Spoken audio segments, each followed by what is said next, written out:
A couple is brutally attacked in their home. Mobile 911, what's the address of the emergency? Hey, somebody just got shot. He had sustained gunshot wounds to the head. 9mm cartridges trailed all the way down to the street. And she got shot 16 times. Then he went back to set the house on fire. Detectives work tirelessly to piece together what happened. They uncover every stone in order to find the person who did this. This is some scary person to be running around on the streets. We have to get answers as quickly as possible. Then, the case takes a miraculous turn. I woke up in ICU. We had a surviving victim. I remember him shooting me in the streets like a dog. But will they be able to catch the killer before it's too late? He told me it was in the mouth. It's one of the most intentional and pre-planned crimes that I've ever seen as a prosecutor. I was scared if he was gonna come back to kill me. I can't imagine anything more terrifying. They're wondering, are we ever going to see justice? Hey man, you don't have to. December 24th, 2021. It's the morning before Christmas in Pritchard, Alabama, a small town of 20,000 just northwest of Mobile. Pritchard is right on the outskirts of Mobile. It is like Mobile's little sister. There's a lot of cultures, a lot of diversity. It's a hidden gem here along the Gulf Coast. And like anywhere else, the holiday season is a time for peace and goodwill. Which is why what's about to happen will be doubly shocking to local resident Demetrius Jordan. What the? Who's thinking that you're gonna hear gunshots on Christmas Eve? Demetrius runs out on his porch to see what's going on. He sees this man pointing a gun at this woman who's laying on the ground in broad daylight. They're in front of his neighbor, Quincy Kemp's house. Hey! I'm calling the cops! He yells out he's gonna call the police. The guy runs away. As the shooter flees, Demetrius runs back inside and grabs his phone. Mobile 911, what's the address of the emergency? Hey, somebody just got shot.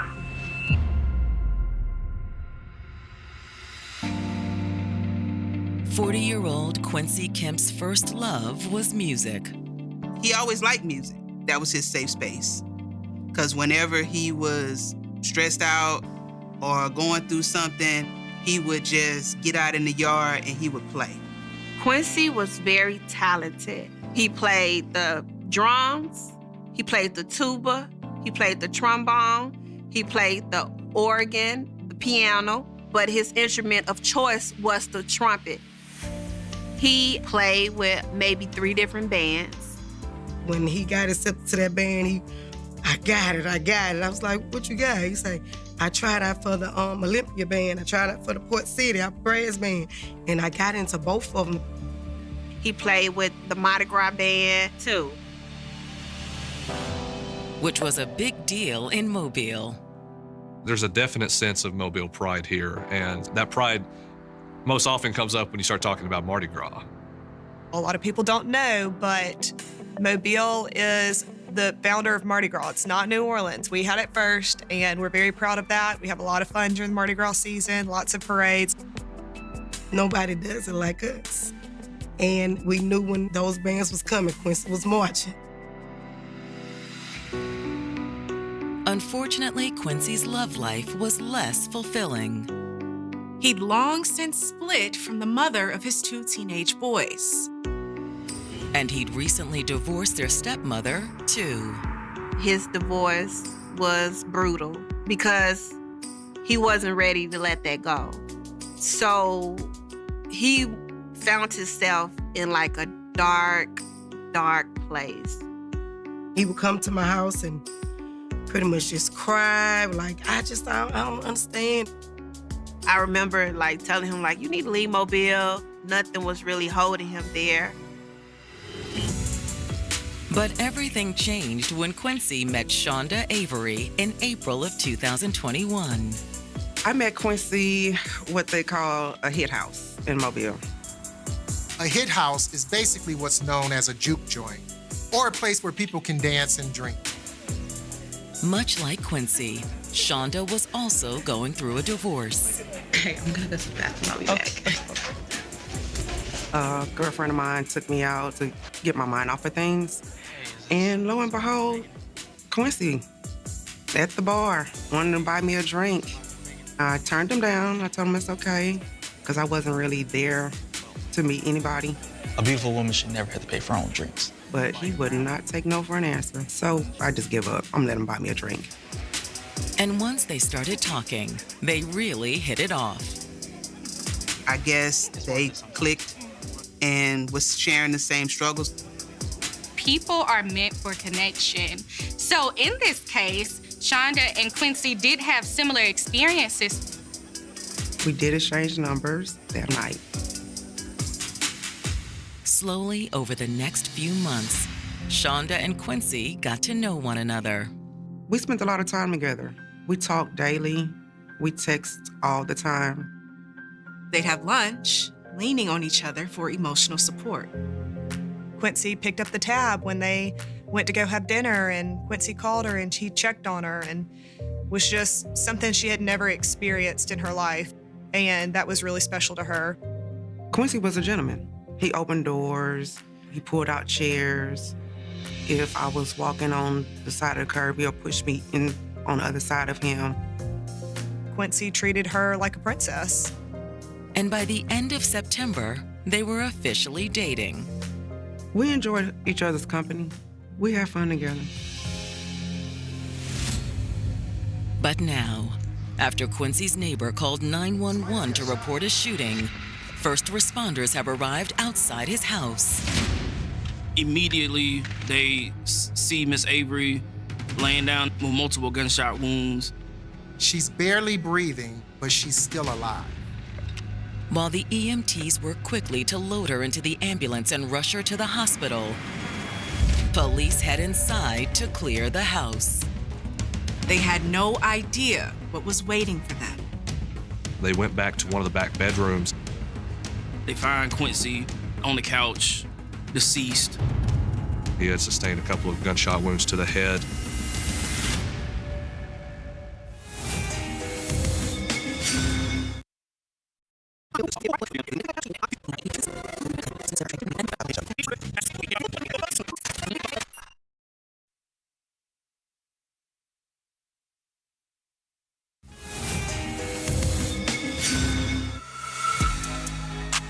Both on the rebound from failed marriages, it appeared that Shonda Avery and Quincy Kemp had found happiness together.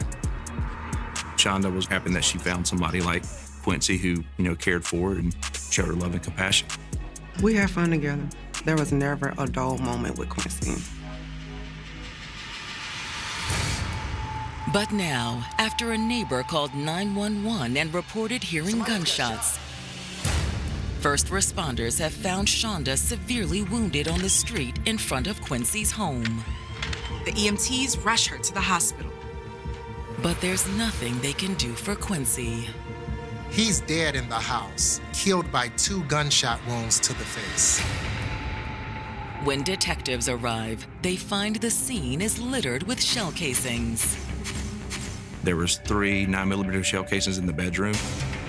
And then there were 16 fired 9mm cartridges that trailed from the front doorsteps of that house all the way down to the street. There are also no signs of forced entry. You have to wonder, how did the person get in the house? Was it somebody that was familiar with them where they let them in, or was it a break and entering type thing? But then once you start to go through the house, you notice that there aren't any items that have been taken. It clearly suggested that whoever did this knew Shonda and knew Quincy. This looked like it was a personal attack, a targeted hit. Who would have such malice intent to want to kill 2 people in cold blood on Christmas Eve? After looking over the crime scene, Detectives turn to Quincy's neighbor, Demetrius Jordan. He's the one who first called 911. I woke up to gunshots, and I opened my front door to try to see what was going on. He says by the time he got out to his porch, Shonda was on the ground. He was witnessing the shooter standing over Shonda. He saw him standing over her and then running off. He stood over Shonda, cocking the gun as if he either jammed up or he was reloading.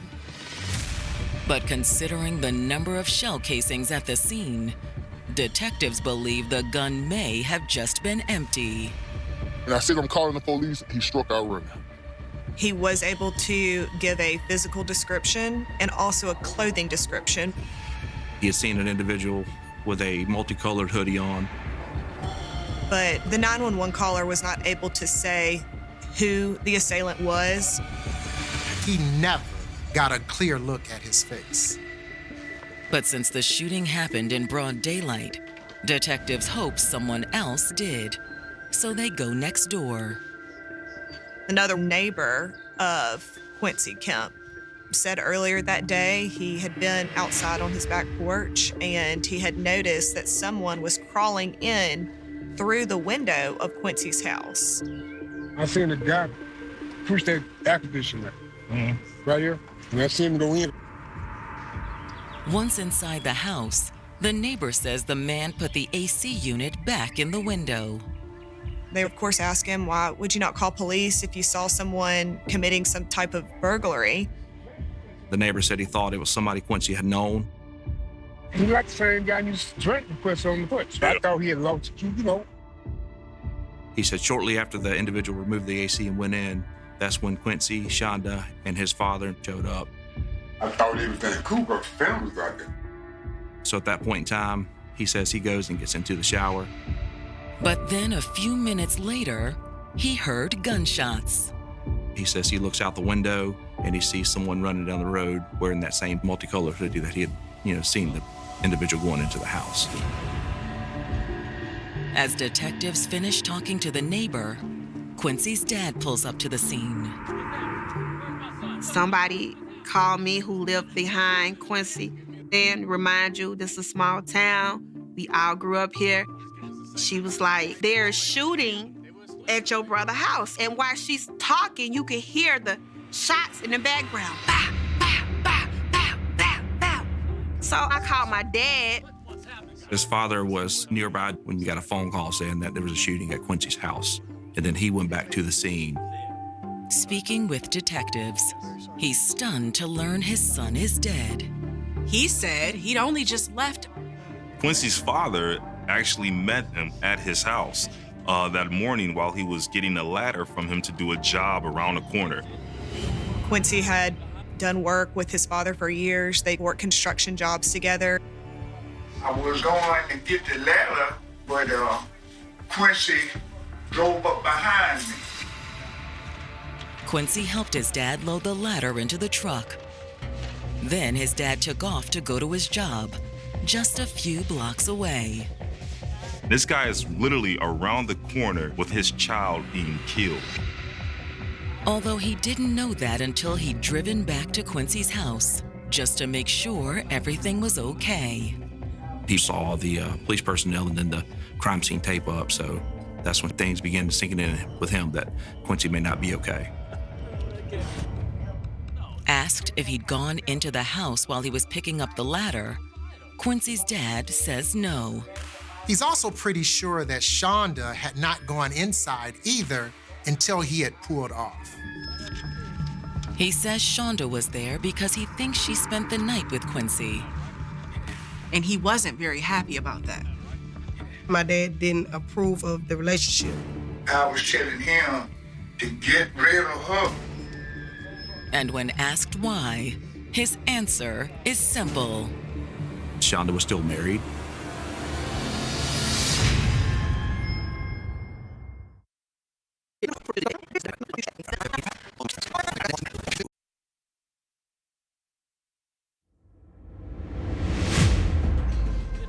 The father of shooting victim Quincy Kemp has just told detectives that Quincy's girlfriend, Shonda Avery, is married. Shonda, also gravely injured in the shooting, has already been rushed to the hospital.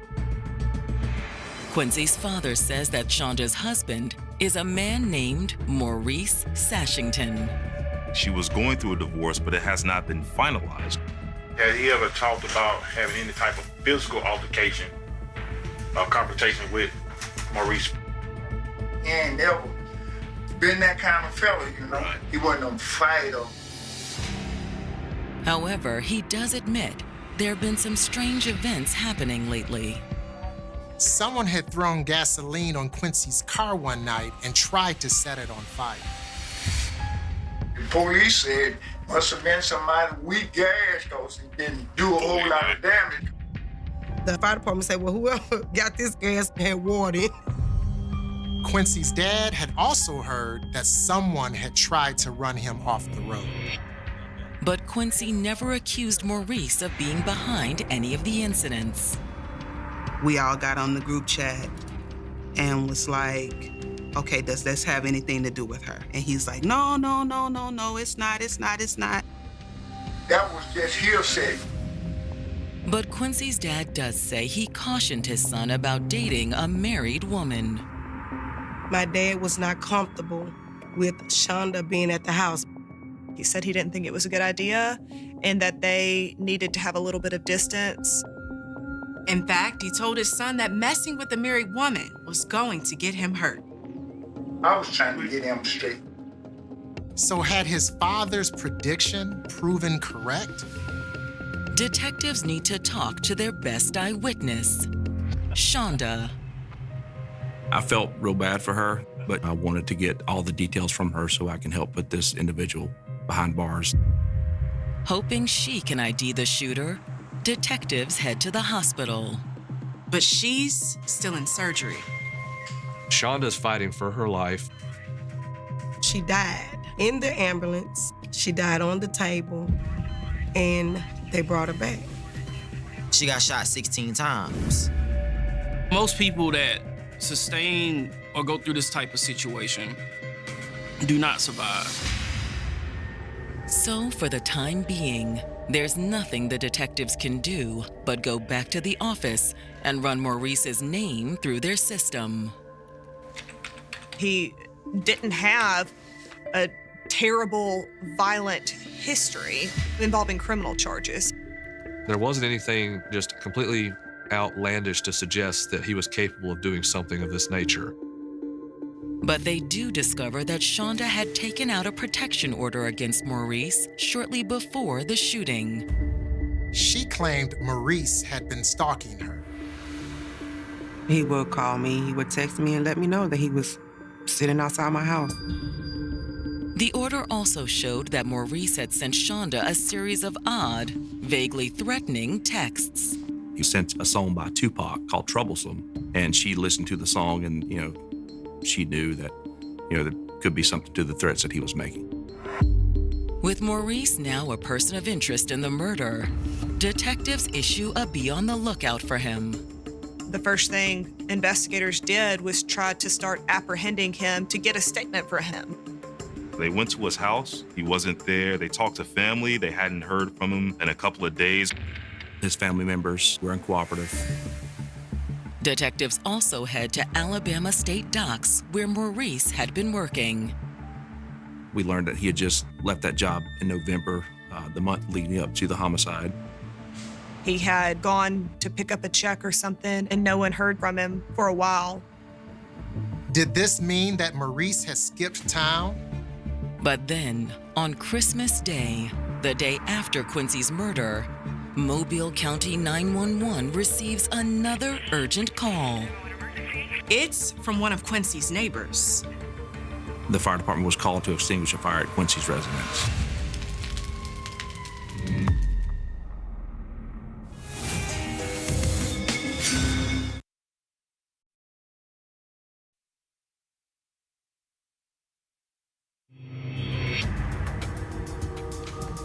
Detectives investigating Quincy Kemp's murder have just learned that firefighters have been called to a fire at his house.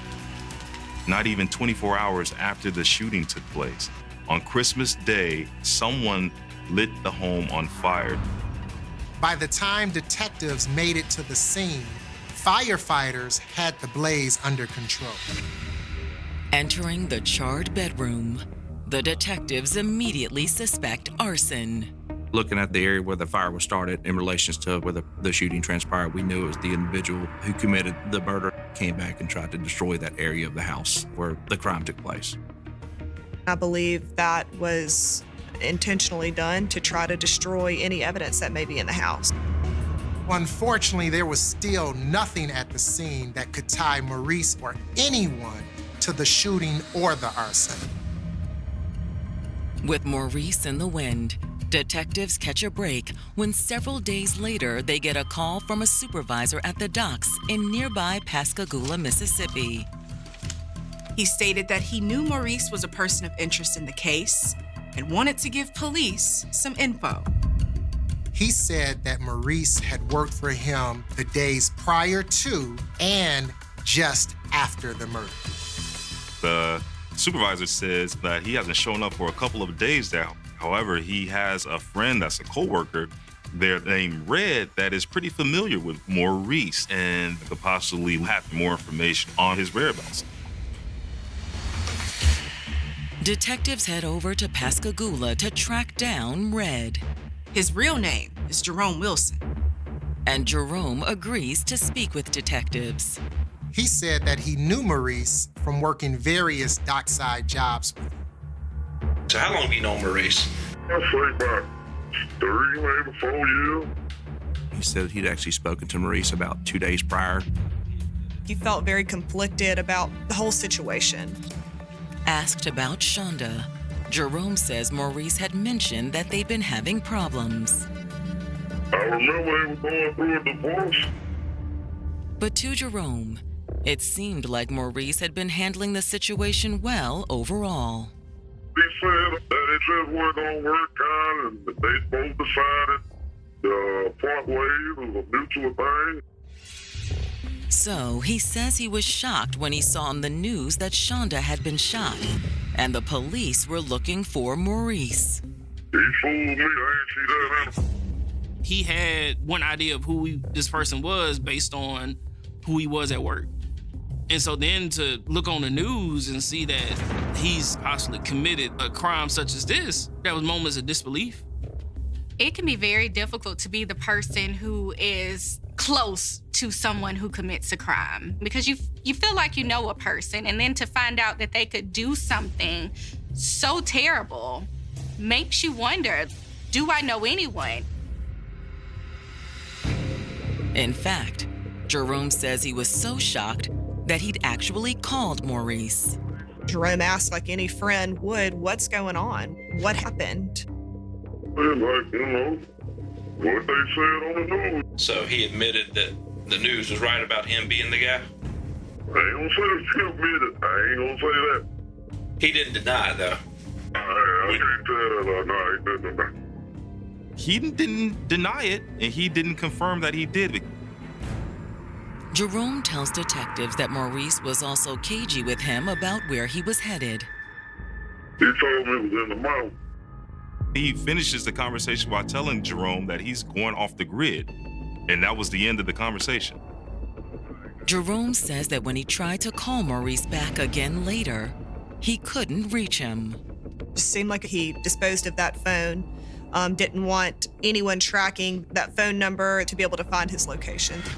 From Jerome's statement, detectives are now all but certain that Maurice is the man who killed Quincy and shot Shonda 16 times. But they still can't prove it. And then the case takes a turn for the good. Shonda is out of ICU and is able to talk.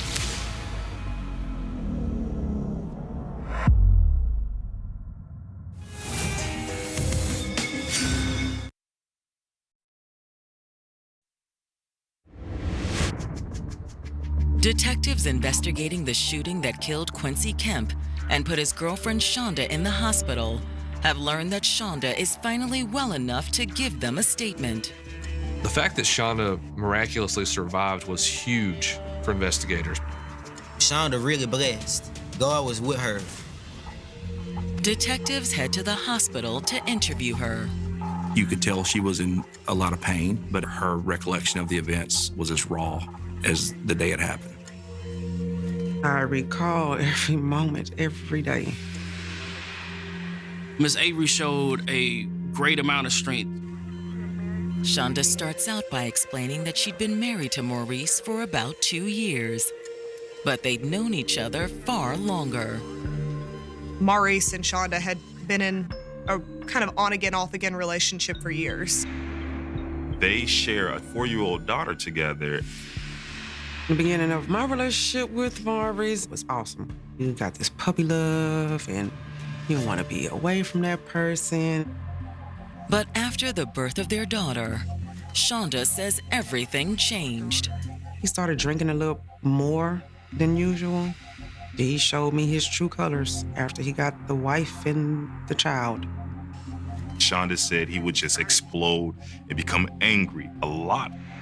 He would leave me places when he got drunk. He would embarrass me and cuss me out, but he's never hit me, struck me, pushed me. He gave no indication that he was violent. But Shonda says their trip to New Orleans in the spring of 2021 was the last straw.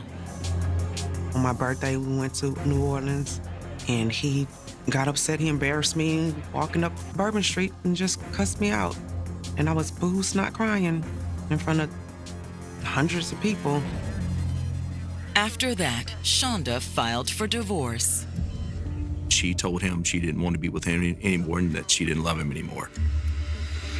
Then she met Quincy. It wasn't until she met Quincy that she realized, I can do better, I deserve better, there's people out there that will treat me better. I can imagine that it is very difficult to transition from toxicity to health. It was at this point, she says, that Maurice started stalking her. It really amplified things when he found out that she had a relationship developing with Quincy. This is also when he started sending her violent messages. He would call me, he would text me and let me know that he was sitting outside my house. That's when I put the protective order in for him to stay away. She had trespassed him from her home. She had filed for divorce. She had done everything that she could to distance herself from this. She says that he responded with death threats against her and Quincy. I thought he was just blowing off steam. I would never have imagined in a million years that he was capable of doing something like this. When questioning turns to the day of the shooting, Shonda tells detectives she is sure it was Maurice that pulled the trigger. What I need you to do on my quarter right here, I need you to tell me who exactly shot you. Is it on? Yeah, it's on. You can talk to him. Okay. Oh, Maurice Sessions was shot. Then she walks them through what happened. I spent the night over Quincy's. That next morning on Christmas Eve, she said they ran to the store and came back to the house. Quincy had just pulled back up from the store, and his dad was already there. My dad came over to say, no, give me the ladder. They had some small talk outside. And he went and got the ladder for his father. Quincy got the ladder and put it on his father's truck, and then the father left Quincy's residence, and Quincy and Shonda went inside Quincy's house. According to Shonda, they went back to the bedroom where Quincy sat down on the couch. Hey, have you seen my cigars? And when I looked up, that's when I see Maurice. He had a gun. He had it pointed right at Quincy's head. It was frightening. Quincy was sitting on his couch. He was defenseless. Maurice! No! Shonda hollered his name. I know for a fact that my brother was terrified. And so was Shonda. I was scared out of my mind. That's when I ran. She ran for her life. But she knew what happened next. Shonda said that she heard Quincy's last words. Ma'am, you'll have to. Maurice shot him, boom, boom, 2 times in the face. She heard Quincy being murdered, and she couldn't even process what was happening. It was so much adrenaline. She said she ain't feel herself go down the steps. And then Maurice went outside to shoot Shonda.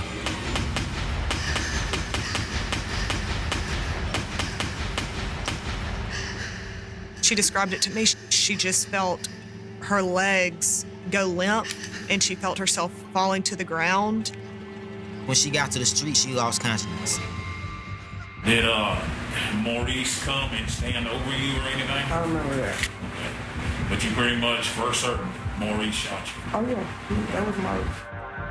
That's all I remember until I woke up in ICU. But I do remember that Maurice was the one that shot me and Quincy. I remember him shooting me in the streets like a dog. I believe that he thought she was dead. And it's honestly a miracle that she wasn't. It's one of the most intentional and pre-planned crimes that I've ever seen as a prosecutor. And it makes it especially egregious considering it was Christmas Eve when it all happened. But what detectives needed to know now is Maurice's whereabouts. Ever since Jerome Red Wilson had told them Maurice had gone off the grid, every effort to find him had failed. When there's someone who murdered a man, basically executed him after breaking into his home and then shot his ex 16 times, that's a scary person to be running around on the streets. The whole town of Mobile, Alabama is on edge because no one knows where this killer is. I didn't know where he was, didn't know if he was gonna come back to kill me, finish the job, didn't know if he was gonna hurt my loved ones, Quincy's loved ones. It was an emotional roller coaster. I remember for myself just feeling so much anxiety. Every day I couldn't sleep. Then, after 5 agonizing months, detectives get a new lead when an old source reaches out. Homicide? Jerome Red Wilson gets a call from a random number, and that person that's calling him is none other than Maurice Sashington. And according to Jerome, Maurice had given him a clue about where he was hiding out. He said something about meeting him in Las Vegas.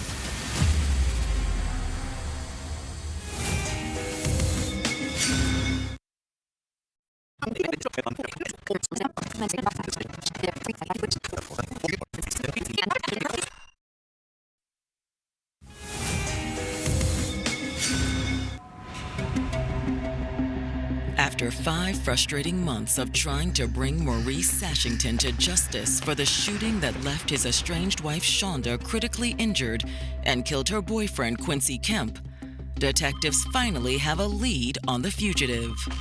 Homicide?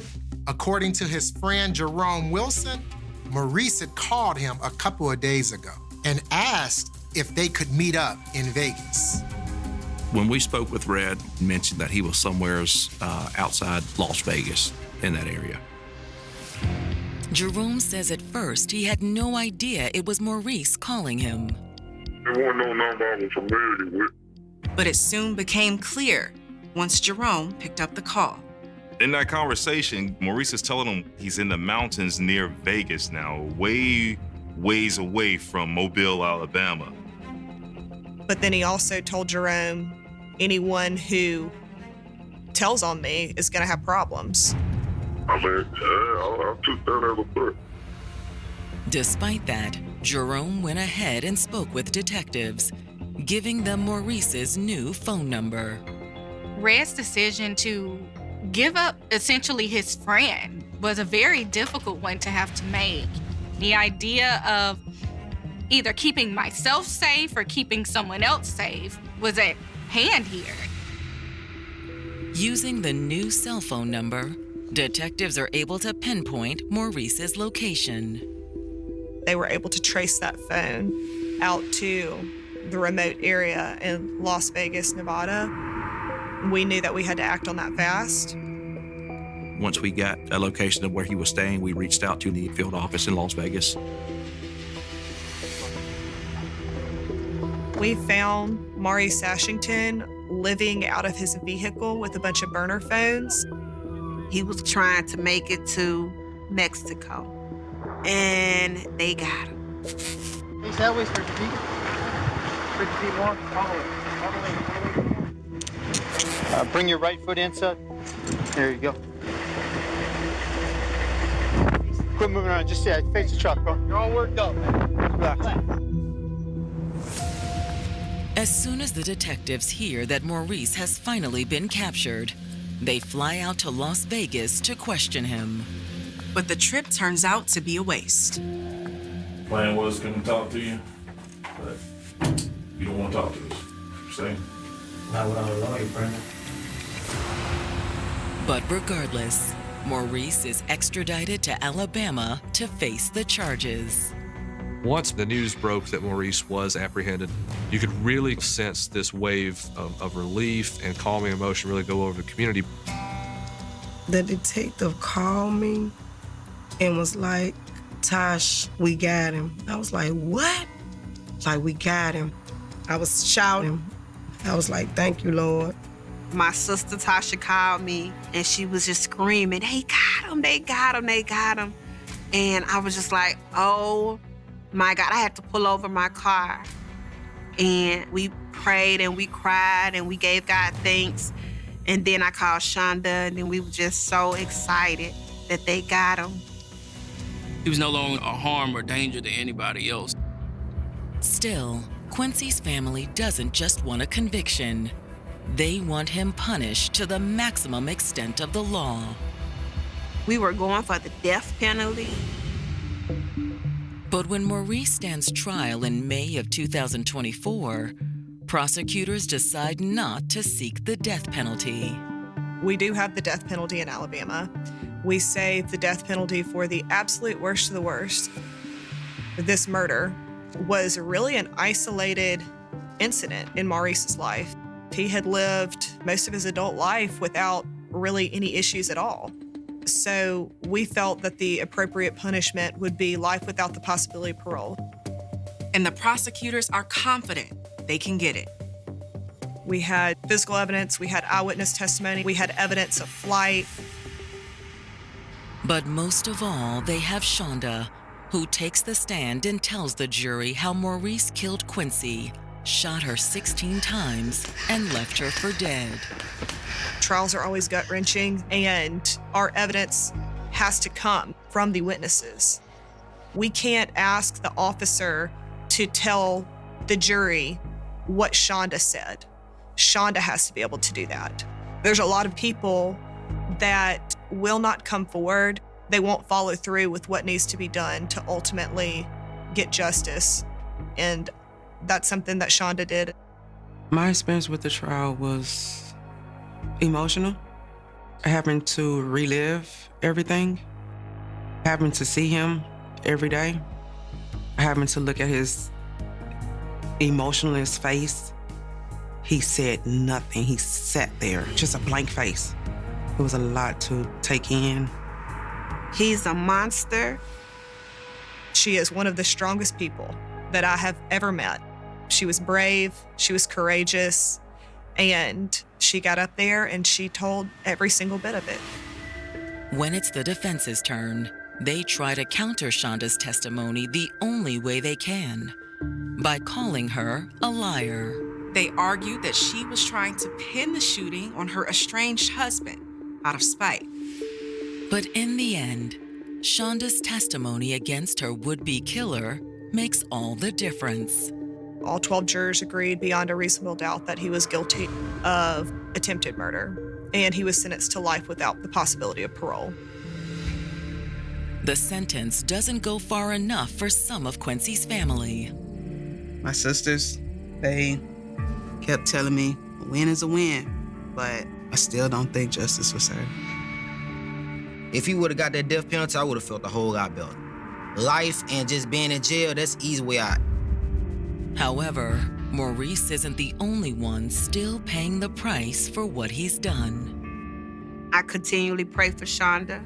She's had multiple surgeries. Even though she lived to tell the story, she has to deal with this every day.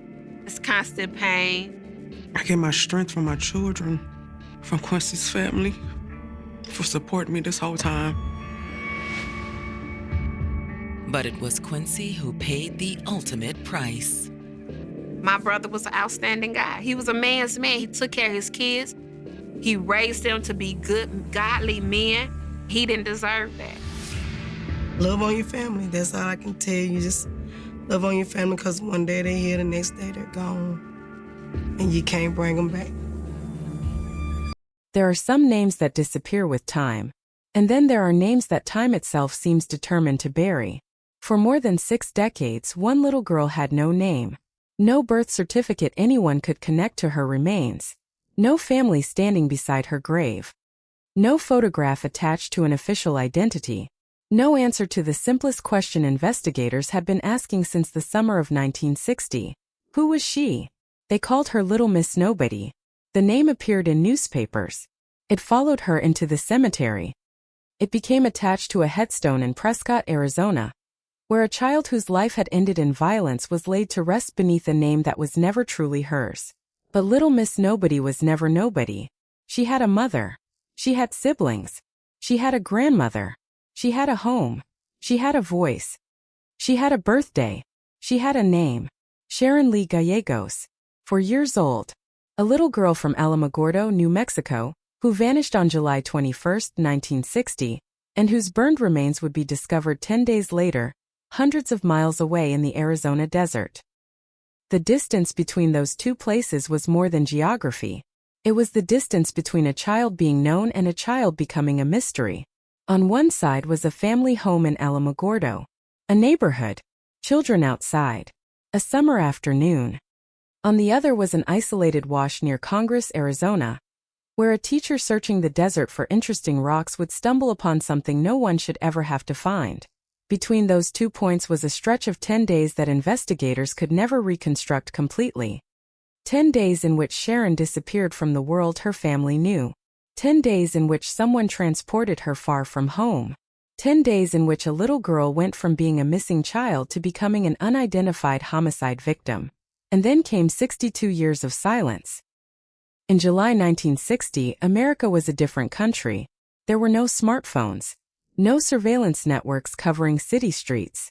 No national DNA databases capable of searching millions of profiles.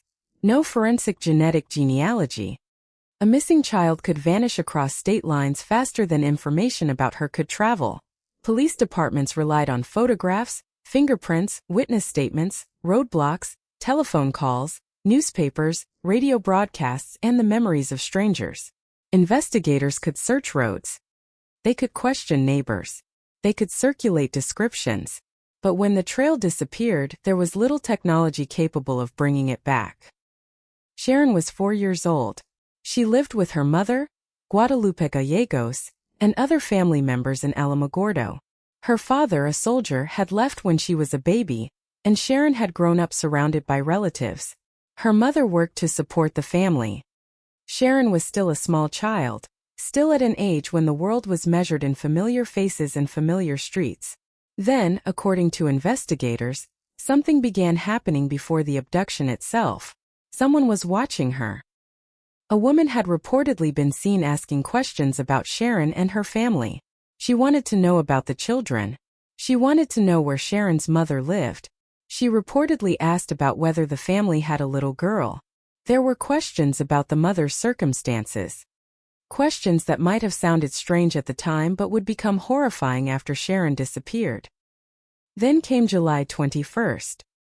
Sharon was outside near her grandmother's home. She was playing with other children. It should have been an ordinary moment, the kind of moment that disappears into the background of childhood. But somewhere nearby, according to witness accounts, a dark green vehicle appeared. Contemporary and later reports described it as an older green Plymouth. Inside were a man and a woman.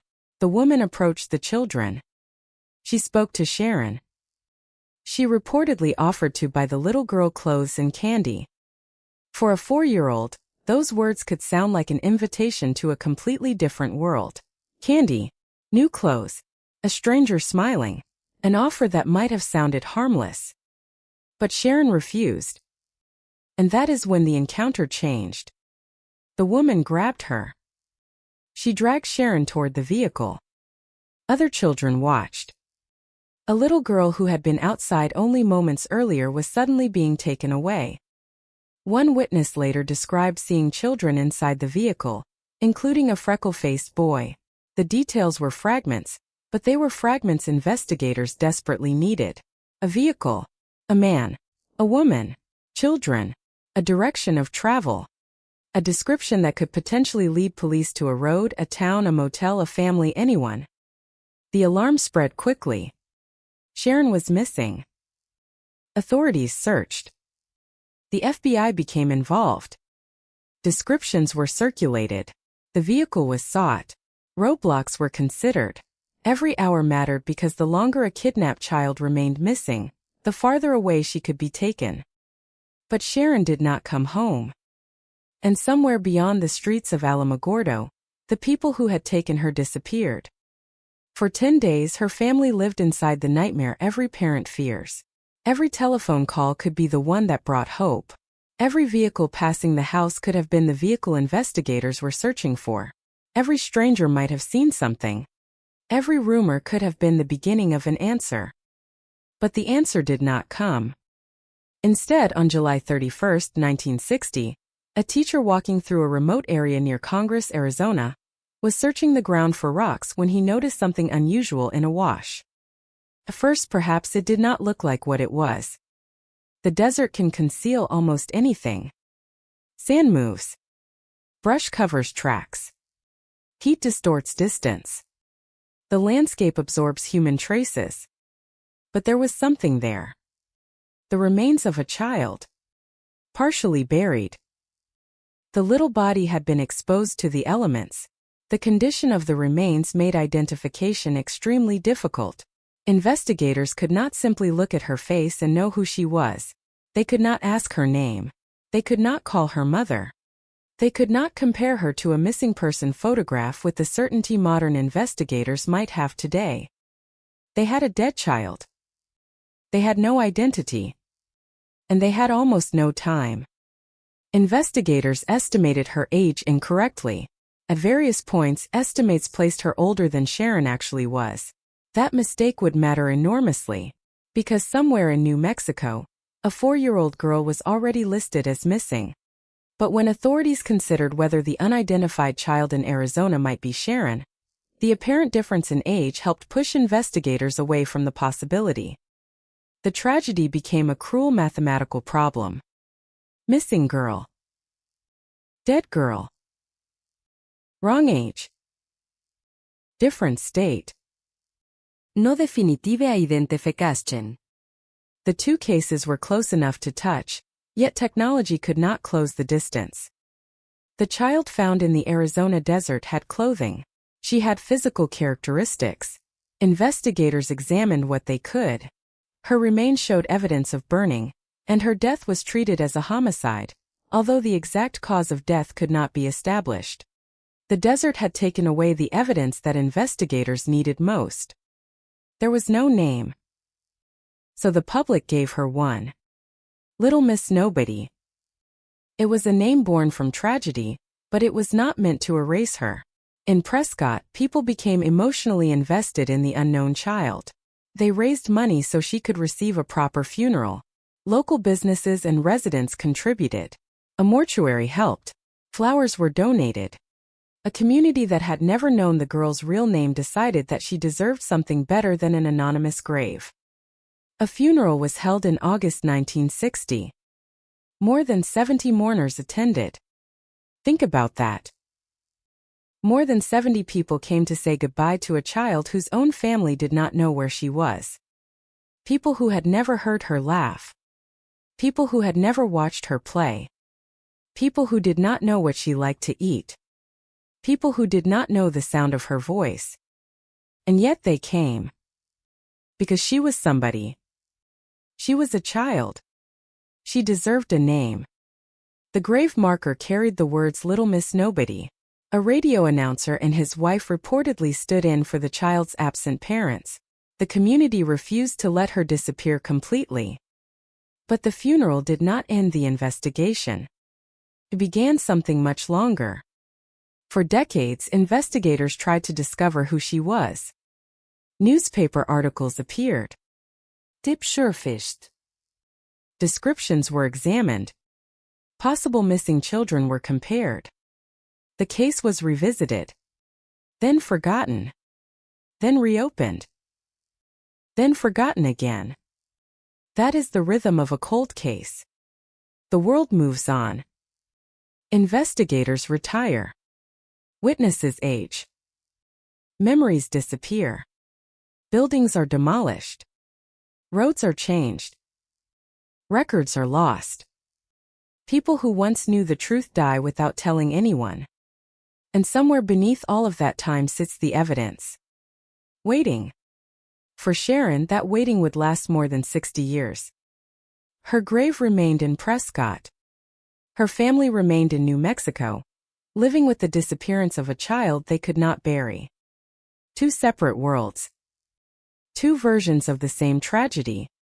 One family knew Sharon existed but did not know where she was. One community cared for a little girl but did not know who she was. Neither side possessed the missing piece. The most painful part was that the answer had already existed. Sharon's family had her name. They had photographs. They had memories. They had blood relatives. What they did not have was a bridge connecting those memories to the unidentified remains in Arizona. In 1960, that bridge did not exist. Decades passed. The world changed. Computers became commonplace. DNA technology transformed criminal investigations. Forensic scientists learned how to recover genetic information from increasingly difficult evidence.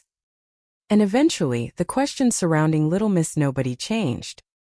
It was no longer simply, who is this girl? It became, can science finally give her back her name? In 2015, investigators began a serious renewed effort to identify her. The case had never completely disappeared. Cold case detectives and volunteers kept returning to the evidence. Her remains were exhumed and DNA was extracted, but the technology available at that time still could not produce the definitive answer investigators needed. The science was improving, but the clock was also running. Every year, potential relatives became older. Every year, witnesses disappeared. Every year, another person who might have known something was lost forever. The case had survived for more than half a century. Now the investigators were trying to make sure it did not survive another half. The search eventually moved into the world of forensic genetic genealogy. Investigators and specialists were no longer asking only whether Sharon's DNA matched a particular person. They were looking for biological relationships, connections, family branches, genetic clues that could lead backward through generations. It was a different way of thinking. The body had been silent for 62 years. But DNA could speak. In February 2022, that silence finally broke. The remains belonged to Sharon Lee Gallegos. 4 years old. Abducted from Alamogordo. Found dead in Arizona. Missing for 62 years. A child who had been known to an entire community only as Little Miss Nobody now had her real name returned to her. The announcement came on March 15, 2022. And for a moment, the story that had remained frozen since 1960 moved again. Officials stood before cameras.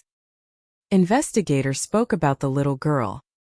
The name Sharon Lee Gallegos was finally spoken where the name Little Miss Nobody had been spoken for generations. There was relief. There was grief. There was disbelief. And there was one sentence hanging over everything. The identity had been solved. The murder had not. Because finding Sharon's name did not explain what happened to her. It did not identify the man and woman who took her. It did not explain why they had been watching her. It did not explain where they took her. It did not explain what happened during those 10 missing days. It did not explain who drove the green vehicle. It did not explain the presence of other children. It did not explain why a 4-year-old girl ended up hundreds of miles from her home. And it did not explain how someone could take a child in broad daylight and then disappear for more than 6 decades. The mystery had changed. It had not ended. The grave could finally carry her name. But the people responsible remained outside it. And that is where the story becomes even darker. Because for 62 years, investigators were looking for a missing girl. Now they knew exactly who they had been looking for. Sharon Lee Gallegos. And somewhere in the surviving records of 1960, somewhere inside the memories of people who were still alive, somewhere in an old photograph, an abandoned family story, a forgotten police report, a vehicle registration, a newspaper clipping, or perhaps a secret that someone carried to the grave, there might still be an answer.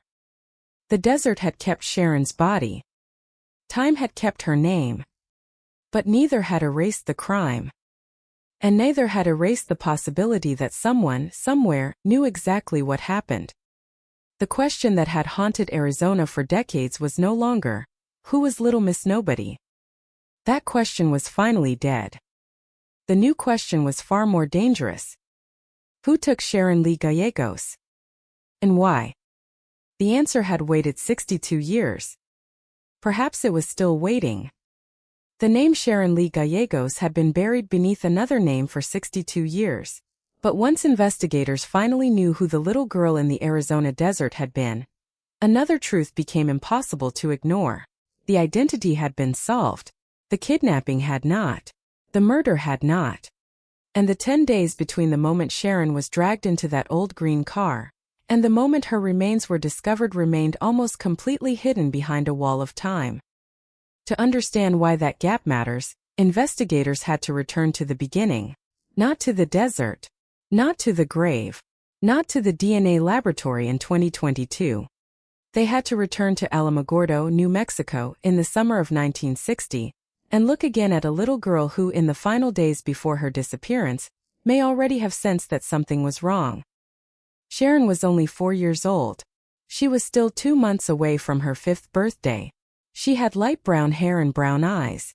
She was small enough to be carried, young enough to trust adults, young enough to believe that a stranger offering candy might simply be a stranger offering candy. But according to accounts later gathered by investigators, Sharon's behavior had changed. She had become nervous. She had become wary. And there was one thing that seemed to frighten her more than anything else.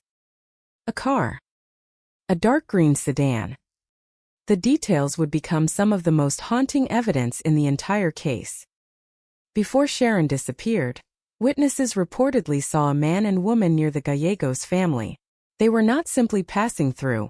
According to investigators, the woman was asking questions. Questions about Sharon. Questions about her mother. Questions about the children. Questions that, when heard years later, sounded less like casual conversation and more like reconnaissance. One reported encounter happened after church. The woman was seen with a man and children in a dark green vehicle. She approached people who knew the Gallegos family and asked about Sharon and her mother. Then there was another encounter. A neighbor later recalled that the woman had come to the door and asked about Mrs. Gallegos. She wanted to know where the family lived. She wanted to know how many children there were. Most importantly, she wanted to know whether there was a little girl. The woman reportedly claimed she wanted to offer Sharon's mother a job. At the time, that explanation might have sounded plausible. Guadalupe Gallegos was a working mother. She was supporting her children. There was nothing impossible about a stranger asking whether she needed employment. But the questions were specific. Too specific. Who was the mother? Where did she live? How many children did she have? Was there a little girl? The answers were being collected. And Sharon noticed the vehicle. Her family later recalled that the child became visibly upset when she saw the same dark green car near places she visited. According to accounts cited by investigators, She sometimes asked relatives to pick her up and carry her past it. That detail is difficult to ignore, because it suggests Sharon may have recognized the people before they took her. She may have seen them. She may have understood that they were watching her. And she may have been afraid. But 4-year-olds are not always able to explain fear in a way adults understand. A child might simply say, "I don't like that car." A child might refuse to walk past it. A child might cling to an adult. And adults may not realize that what appears to be a childish fear is actually a warning.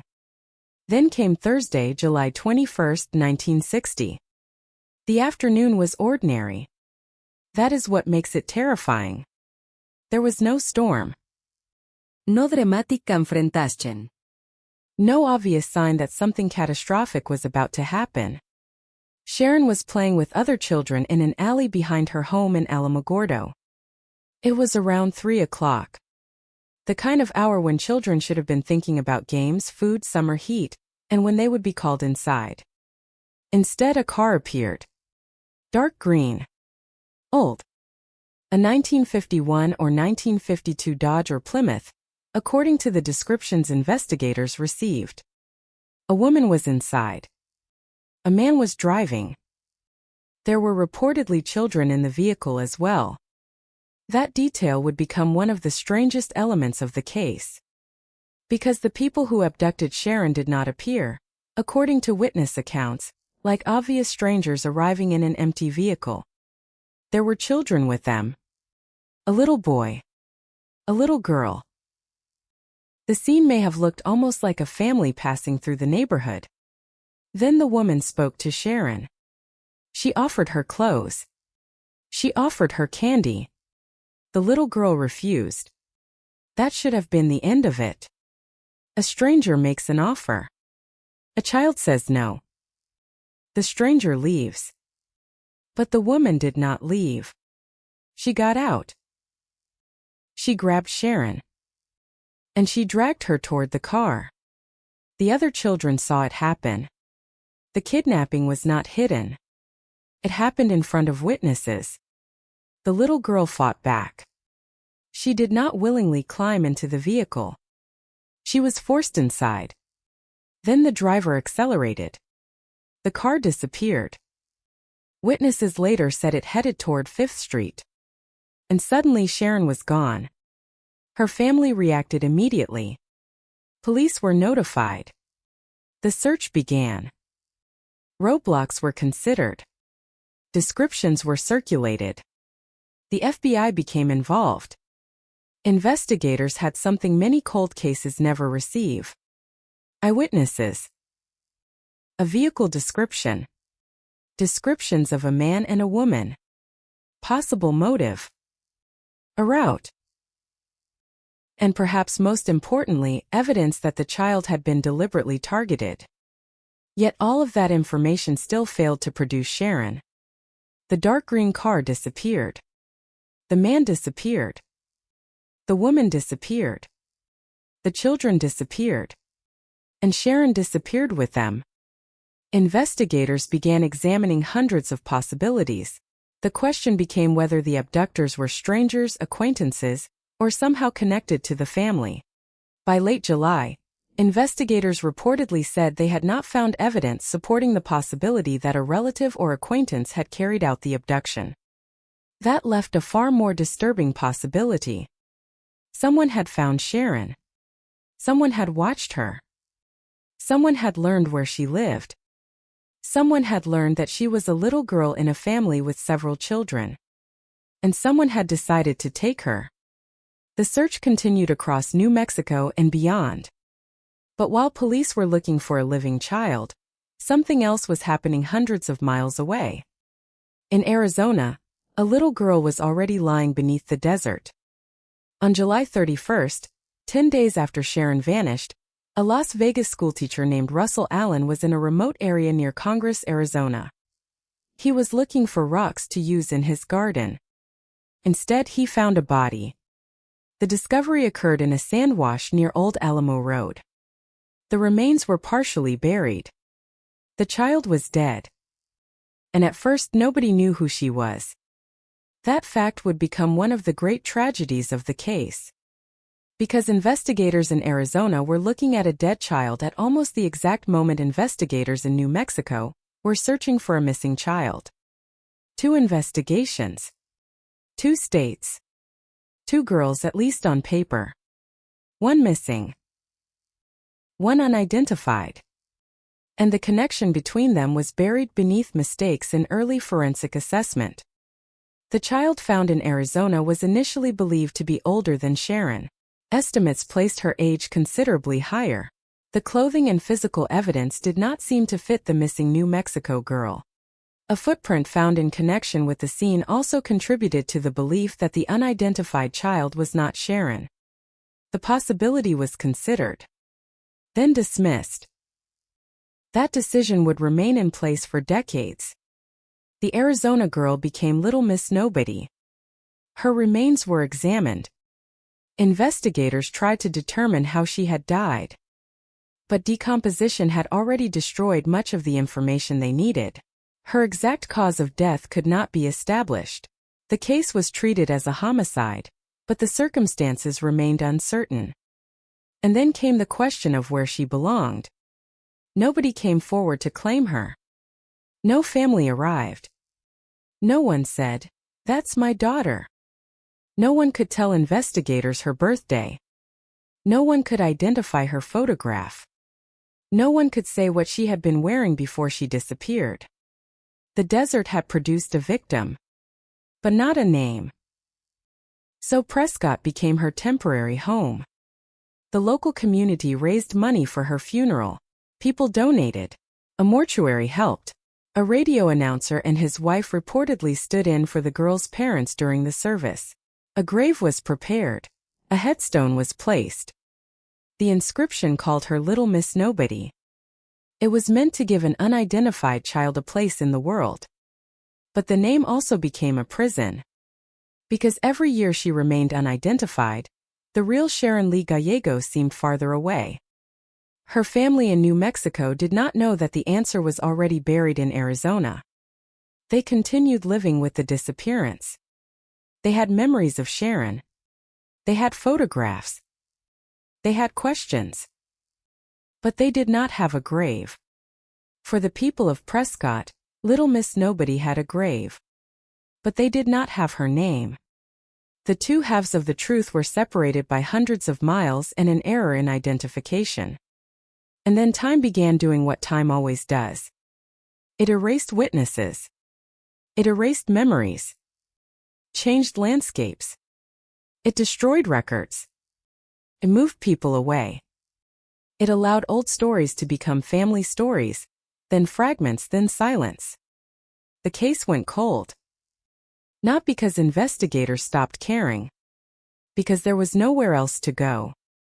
The technology of 1960 had reached its limits. There was no modern DNA profile that could sit inside a database waiting for a match. There was no forensic genetic genealogy. There was no way to compare distant biological relatives through sophisticated genome sequencing. There was only an unidentified little girl in a grave. And a missing little girl in another state. For years, the connection remained invisible. Then, decades later, the world began changing. DNA transformed forensic investigation. Cold cases that had once seemed permanently frozen began moving again. Old bones could be examined. Genetic material could be extracted. Profiles could be built. And in some cases, the dead could finally tell investigators where they came from. In 2015, the Little Miss Nobody case was reopened in a serious effort to determine the child's identity. A chance encounter involving Yavapai County investigators and cold case investigators from Colorado helped bring renewed attention to the forgotten case. The remains were exhumed. The little girl who had been buried under the name Little Miss Nobody was brought back into the investigation. Scientists attempted to recover usable DNA. First, the results were disappointing. The science still was not enough. But investigators did not stop. The case was passed between agencies and specialists. The National Center for Missing and Exploited Children became involved. The National Missing and Unidentified Persons System became involved. DNA samples from relatives of Sharon were obtained. The investigators now had something the detectives of 1960 could never have imagined. They had the possibility of comparing the unknown child to Sharon's living family. But even then, the answer refused to come easily. Multiple attempts produced inconclusive results. The case remained suspended between possibility and proof. Maybe Little Miss Nobody was Sharon. Maybe she was not. There was still no definitive scientific confirmation. And then came another breakthrough. The Yavapai County Sheriff's Office was connected with OthRAM, a specialized forensic laboratory that uses advanced genetic techniques to identify unidentified remains. The problem was no longer simply scientific. It was financial. Advanced testing costs money. The case needed funding. So investigators and supporters turned to the public. The campaign was launched. The goal was to raise enough money for the specialized analysis. For $1,000. That was the target. And remarkably, the money was raised in less than 24 hours. People who had never met Sharon contributed. People who had never known Little Miss Nobody contributed. Somewhere along the way, the case had become larger than one forgotten grave. It had become a promise. A promise that an unidentified child should not remain unidentified simply because she had been forgotten for too long. The DNA went to the laboratory. And then investigators waited. 62 years of waiting had brought the case to this point. The desert had waited. The grave had waited. Sharon's family had waited. And finally, in February 2022, the result arrived. The remains were Sharon Lee Gallegos. The little girl buried in Arizona was the missing child from New Mexico. The impossible connection was finally proven. The mistake from 1960 was corrected. The two investigations became one. Little Miss Nobody had a name. But the moment of triumph carried a brutal contradiction. The answer had arrived. But it was only half an answer.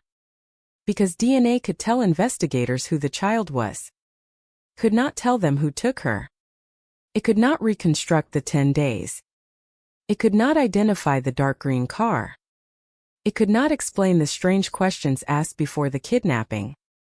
It could not reveal why Sharon had been watched. It could not identify the woman who grabbed her. Could not identify the man behind the wheel. It could not explain the other children seen inside the vehicle. And it could not tell investigators what happened after the car disappeared down the road. The identification solved the mystery of the body. It did not solve the mystery of the crime. On March 15, 2022, the Yavapai County Sheriff's Office announced the identification publicly.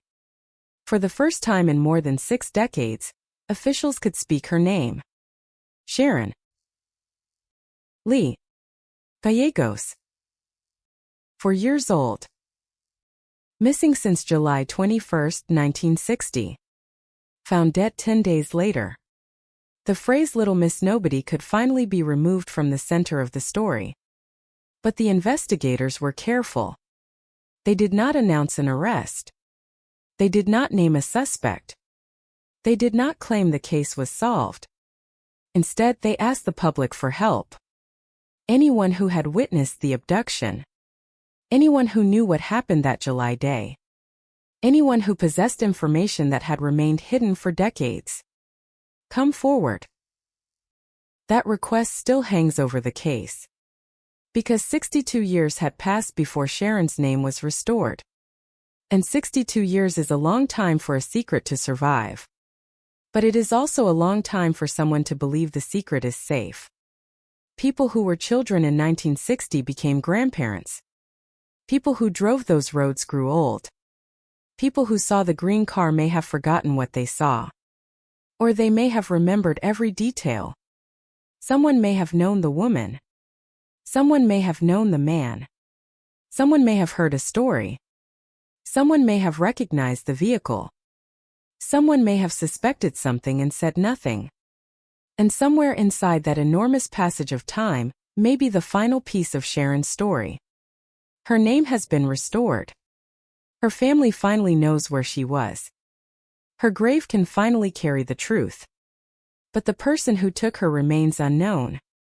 The dark green car remains more than a vehicle. It is the last visible doorway between Sharon's ordinary childhood and the terrible mystery that followed. One moment, she was outside with other children. The next, a stranger's hand was around her arm. Then the car moved. And Sharon vanished. For more than 60 years, the world knew what happened to Little Miss Nobody only in fragments. Now the world knows who she was. And that knowledge creates an even more haunting question. If someone was watching Sharon before the kidnapping, how long had they been planning it? If the woman had asked questions about her family, what did she intend to do? If there were other children inside the car, who were they? If the abductors traveled from New Mexico into Arizona, where did they stop? Where did Sharon spend the final days of her life? And who somewhere along that route saw them? Those questions are not answered by a DNA test. They belong to witnesses, to records, to memories, to history, and perhaps to a person who has lived for decades with the knowledge that they know something about what happened to a little girl named Sharon Lee Gallegos. Her story no longer begins with the words Little Miss Nobody. It begins with her real name. And it ends, for now, with the same darkness that surrounded her disappearance in 1960. The name has been recovered. The truth has not. And somewhere between Alamogordo and the Arizona desert, between the green car and the shallow grave, between the afternoon she was taken and the morning her remains were found, 10 days remain almost completely silent. 10 days. That is all the time the case needs to explain. 10 days that have survived 62 years.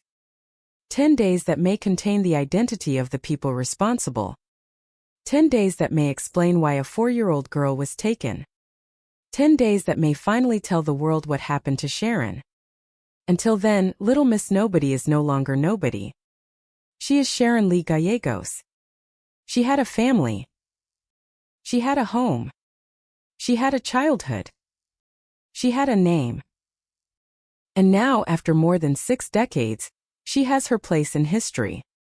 But the people who took her have never been given theirs. And that is why the case remains open. Because a name can be recovered. A grave can be corrected. A family can finally receive an answer. But justice requires something more. It requires the truth. And for Sharon Lee Gallegos, the truth is still somewhere out there. The desert had given Sharon Lee Gallegos back her name, but it had not given investigators the one thing they needed most. A person. A face. A voice. Confession. Someone who could explain why a 4-year-old girl was taken from her grandmother's front yard in Alamogordo, New Mexico, on a July afternoon in 1960 and found dead 10 days later in the Arizona desert. The official identification announced in March 2022 closed one chapter of the case, but it also exposed just how much remained buried. The Yavapai County Sheriff's Office made it clear that the mystery of what happened during those 10 days was still unsolved, and investigators continued asking for anyone with information about the abduction to come forward. That is the strange cruelty of a cold case. Sometimes the breakthrough does not end the mystery, it makes the mystery sharper. For 62 years, investigators had been staring at an unidentified child. They had been trying to determine who she was. They had been comparing missing person cases. They had been searching records. They had been preserving remains. They had been waiting for science to catch up with a crime committed in an era when forensic technology was still primitive. Then science finally caught up. And suddenly the question changed. It was no longer, who is Little Miss Nobody? It was, who did this to Sharon? The difference is enormous. An unidentified victim is a mystery. An identified victim is a person. And a person has a history. Sharon Lee Gallegos had a family history. She had relatives who remembered her. She had a home.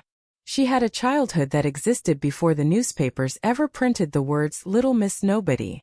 She had been alive for 4 years before the world knew her only through a grave. Her family had spent decades living with an absence that had no explanation. They knew Sharon was gone. They knew she had been taken. But they did not know where she was. Then, on March 15, 2022, they learned that she had been in Arizona all along. The Yavapai County Sheriff's Office described the identification as the end of a decades-long effort involving law enforcement agencies, the National Center for Missing and Exploited Children, the National Missing and Unidentified Persons System, and OthRAM, the laboratory that ultimately performed the DNA analysis. The final identification came after years of failed or inconclusive attempts. The road to that result had begun long before anyone had heard of forensic genetic genealogy. In 1960, investigators were forced to work with what they had. They had descriptions. They had witnesses. They had clothing. They had physical remains. They had photographs. They had newspaper reports. But they did not have the genetic tools that would eventually make the identification possible. And perhaps most importantly, they had an assumption. The unidentified girl in Arizona was believed to be older than Sharon. The clothing did not appear to match. A footprint did not seem to match. The science of the time pushed investigators away from the possibility that the dead child in Arizona was the missing 4-year-old from New Mexico. The connection was there. But the technology could not see it. So the cases separated. Sharon became a missing child. The Arizona girl became Little Miss Nobody. 2 investigations moved forward independently. Then both stalled. The unidentified child's remains were eventually buried in Prescott, Arizona, after members of the community raised money for a headstone. The name on that stone became famous in the small but haunting history of unidentified victims, Little Miss Nobody. It was a name created because investigators had no other one. But names have power. The name Little Miss Nobody was repeated for decades. It appeared in records. It became attached to the grave. It became how generations of investigators referred to the child. Yet behind that artificial name was a little girl whose real name had never stopped existing. Sharon. That is what makes the later identification so devastating. She had not been nobody. She had only been unknown. And those are not the same thing. The distinction matters because every missing child belongs to someone. Every unidentified body belongs to a family. Every grave without a name represents a story interrupted. The investigators who returned to Sharon's case decades later understood that. In 2015, a chance meeting between Yavapai County investigators and Colorado cold case investigators helped reopen the long-dormant case. The remains were exhumed in the hope that modern DNA testing could finally establish an identity. Living relatives of Sharon were also located and provided DNA for comparison. But modern did not immediately mean easy. The first attempts still failed. The scientists could not produce the definitive match investigators needed. The DNA evidence was there, but the technology and quality of the material created obstacles. This is where the case became a story not just about crime but about scientific persistence. Investigators could have stopped. They could have said the evidence was too degraded. They could have accepted the limitations of the available technology. They did not. The remains were sent for further analysis. A composite drawing was created. Additional efforts were made to build a DNA profile. More comparisons were attempted. Still nothing definitive. The case remained suspended. Then technology changed again. A complete DNA profile became possible. The investigators returned to Sharon's family. They compared the unknown child's genetic information with DNA from Sharon's siblings. Again, the results were inconclusive. Imagine the frustration. A family had spent more than half a century waiting for an answer. The body was in the laboratory. The relatives were alive. The technology was more advanced than anything available in 1960. And still the answer refused to appear. But every failure had one important effect. It narrowed the problem, preserved the case. It kept Sharon from becoming another forgotten name in a forgotten file. Then came 2021. Yavapai County investigators were put in contact with Othram through NAMUS. Othram specialized in the kind of work the case now required. Advanced genome sequencing designed to help law enforcement identify unidentified remains. There was one immediate obstacle: money. The testing needed funding. And in a case that had already survived 61 years, $4,000 stood between the investigators and another attempt at the truth. The public responded. People across the country contributed. The entire amount was raised in less than 24 hours. $4,000. Less than the price of a modern vehicle. Less than the cost of countless ordinary expenses. But in this case, $4,000 represented something much larger. It represented the chance to tell a family where their little girl had been. It represented the possibility of removing the words "Little Miss Nobody" from a grave. It represented one more attempt before time erased another layer of evidence. The DNA was analyzed. And in February 2022, the result came. The remains were Sharon Lee Gallegos. The mystery of the identity was over. The little girl in the Arizona desert had finally been reunited with her name. But that moment also forced investigators to look backward. They had the beginning. They had the end. What they did not have was the middle. July 21st. July 31st. 10 days. That narrow window contained the entire hidden story. 10 days between the moment Sharon was abducted and the moment her remains were discovered. 10 days in which a 4-year-old child traveled from New Mexico to Arizona. 10 days in which someone controlled her movements. 10 days in which someone knew where she was. 10 days in which witnesses may have crossed paths with her. 10 days in which a vehicle may have stopped at gas stations, restaurants, roadside stores, motels, homes, or isolated roads. 10 days in which someone may have seen the people responsible. The distance between Alamogordo and Yavapai County is not a mystery in itself. People traveled it. Vehicles traveled it. Families traveled it. Trucks traveled it. The roads existed. But the crucial question is not whether someone could make the journey. Of course they could. The question is whether someone did. And if they did, what route did they take? Where did they stop? Who were they? Why Sharon? Why that family? Why that child?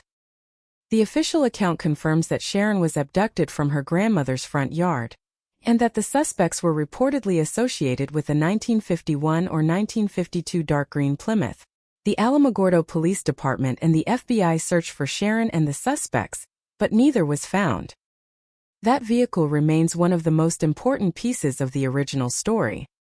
Car is not just a machine. In an investigation, a vehicle can become a moving crime scene. Carries people. It carries clothing. It carries fingerprints. It carries hair. It carries dirt. It carries traces. It leaves tire marks. It travels roads. It passes witnesses. It creates a timeline. But in 1960, the dark green Plymouth vanished before modern investigators could examine it. There was no nationwide network of automated license plate readers. No GPS history. No cell phone location data. No digital toll records. No traffic camera archive. No social media photographs. No electronic breadcrumb trail. A car could simply leave. And once it crossed state lines, the trail became even harder to follow. The FBI could circulate information. Local police could question residents. Newspapers could publish descriptions. But eventually, every lead depended on a human being remembering something correctly. And memory is fragile. A witness might remember the color of the car but not the exact model. Someone might remember the woman's face but not her name. Someone might remember seeing children inside the vehicle but not how many. Someone might remember a roadside stop without remembering the date. Someone might have noticed nothing at all. That is how a case disappears. Not necessarily because there are no clues. Because the clues are scattered across thousands of human memories. And then time arrives. 10 years. 20. 30. 40. 50. 60. The people who were adults in 1960 become elderly. The children who witnessed Sharon's abduction become grandparents. The officers who first searched for her are gone. The people who owned businesses along the roads may be gone. The people who saw a strange vehicle may no longer remember why it seemed strange. The people who knew the suspects may have died. And if one of them carried the truth silently, that truth may have been buried with them. That is why the identification of Sharon matters so much. Because it changes the investigation from a search for a name into a search for a history. Investigators can now ask different questions. Not, who is this child? But, who knew Sharon? Who was watching her? Who had access to her? Who had a reason to take her? Who owned a dark green Plymouth? Who was traveling through New Mexico in July 1960? Who had children with them? Who knew the Gallegos family? Who disappeared after Sharon disappeared? And perhaps the most chilling question of all, who saw her after the kidnapping? Because Sharon did not disappear instantly. She was taken. Then she remained somewhere for days. Someone had to keep her. Someone had to feed her, move her, control her, or transport her. Someone knew where she was. That means the case may not depend entirely on a single eyewitness. It may depend on a chain of people. One person may have seen the car. Another may have seen the occupants. Another may have seen Sharon. Another may have heard a strange story. Another may have noticed that someone suddenly returned home with a child. Another may have noticed that someone suddenly disappeared. And perhaps one person remembers a detail that seemed meaningless in 1960. A name. A nickname. A vehicle. A road. A place. A conversation. A sentence. Cold cases are often broken by details that once seemed too small to matter. A detail can sleep for decades. Then one day someone hears the right question. And suddenly the memory moves. That is why the appeal for information did not end with Sharon's identification. The Yavapai County Sheriff's Office specifically asked anyone who witnessed the abduction or had knowledge of what happened that July day in 1960 to come forward. The request was not simply about reopening an old story. It was about completing it. Because Sharon had already waited long enough. Her family had already waited long enough. The people of Prescott had already cared for her for 62 years without knowing who she was. Now the headstone could carry the name she should have had from the beginning. But a name is not justice. A name is the first step. The final step requires knowing who took her. And somewhere in the enormous distance between 1960 and today, the answer may still exist. Not necessarily in a police file. Not necessarily in a laboratory. Perhaps in a photograph tucked inside an attic. Perhaps in a family album. Perhaps in an old letter. Perhaps in the memory of someone who was only a child when Sharon disappeared. Perhaps in a story that was told once and then never again. Or perhaps the person who knew the truth died decades ago, leaving behind only fragments that no one understood. That is the terrifying possibility. That the truth may still be alive. Or that it may have already died. But the case has something it did not have before. It has Sharon's name, And because she has a name, the story can no longer be reduced to an unidentified body in the desert. Can be told as what it really was. A little girl was taken. A family lost a daughter. A community lost a child. A second community buried an unknown victim. And for 62 years, two halves of the same tragedy existed separately.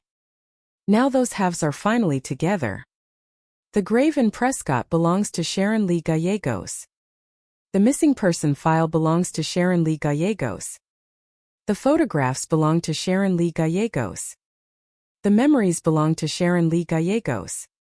And the unanswered questions belong to everyone who still wants to know what happened to her. The desert kept her secret for 10 days. Time kept it for 62 years. But time has already surrendered one secret. It gave Sharon her name back. Now investigators are waiting for the second secret to break.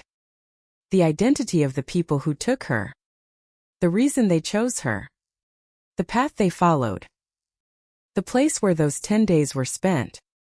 And the final moment when a 4-year-old girl was left alone in the Arizona desert. Until those answers emerge, the case remains suspended between discovery and justice. Sharon Lee Gallegos is no longer Little Miss Nobody.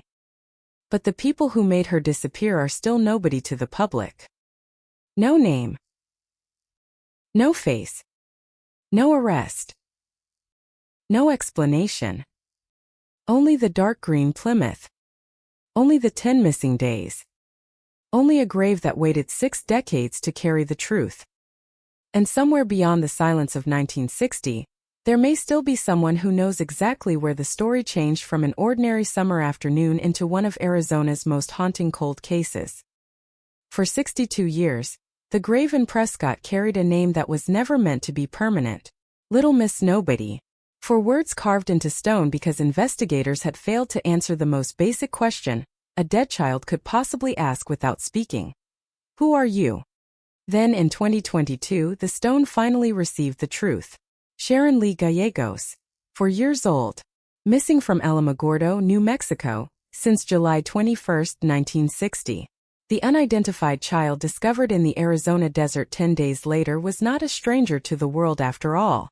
She was someone's daughter, someone's sister, someone's little girl. And with that discovery, the case that had spent decades frozen in silence suddenly became something else. It became a homicide investigation with a victim whose identity was known, a family who could finally mourn, and a crime that still had no ending. The Yavapai County Sheriff's Office confirmed that Sharon's remains had been identified through advanced DNA analysis after years of unsuccessful attempts, but officials also made clear that the circumstances of the 10 days between her abduction and the discovery of her remains remained a mystery. That 10-day window is the heart of the darkness. July 21st. July 31st. Between those two dates, Sharon existed somewhere beyond the reach of her family. Somewhere beyond the reach of the investigators searching for her. Somewhere between New Mexico and Arizona, the little girl who had once played outside with other children was transformed from a missing child into an unidentified victim. And the people responsible vanished with her. The original crime had already contained something deeply unsettling. Sharon had not simply wandered away. She had not disappeared accidentally. According to the investigation, she had been deliberately approached. Witnesses reported a man and woman in a dark green 1951 or 1952 Plymouth. The woman reportedly spoke to Sharon and offered her clothes and candy. When Sharon refused, the woman allegedly grabbed her and forced her toward the vehicle. The child was taken in front of other children. The vehicle then disappeared. There was no ambiguity about the central event.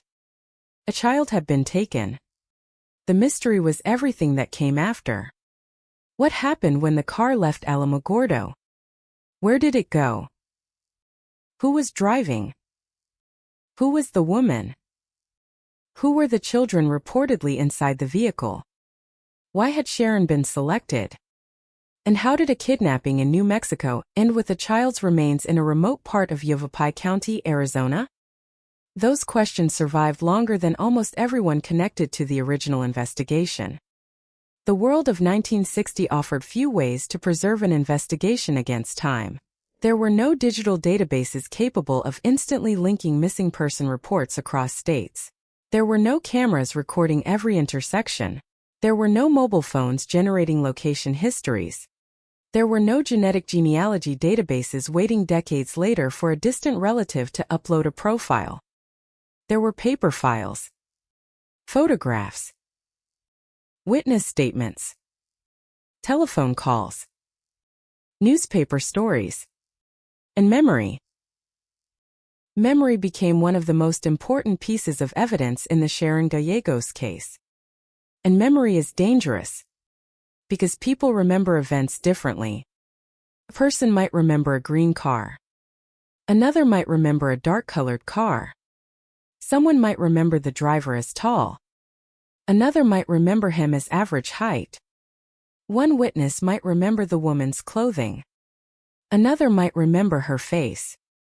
The details could drift. But one fact could not drift. A little girl had vanished. The search in New Mexico became urgent. The Alamogordo Police Department and FBI searched for Sharon and for the suspects described by witnesses. But the suspects were never found. The official Yavapai County account states that the vehicle was described as a 1951 or 1952 dark green Plymouth. Then the desert spoke. 10 days after Sharon vanished, a child was found dead near Congress, Arizona. The discovery created a second investigation. The victim was young. The victim was female. The victim had been left in an isolated desert location. But investigators did not know her name.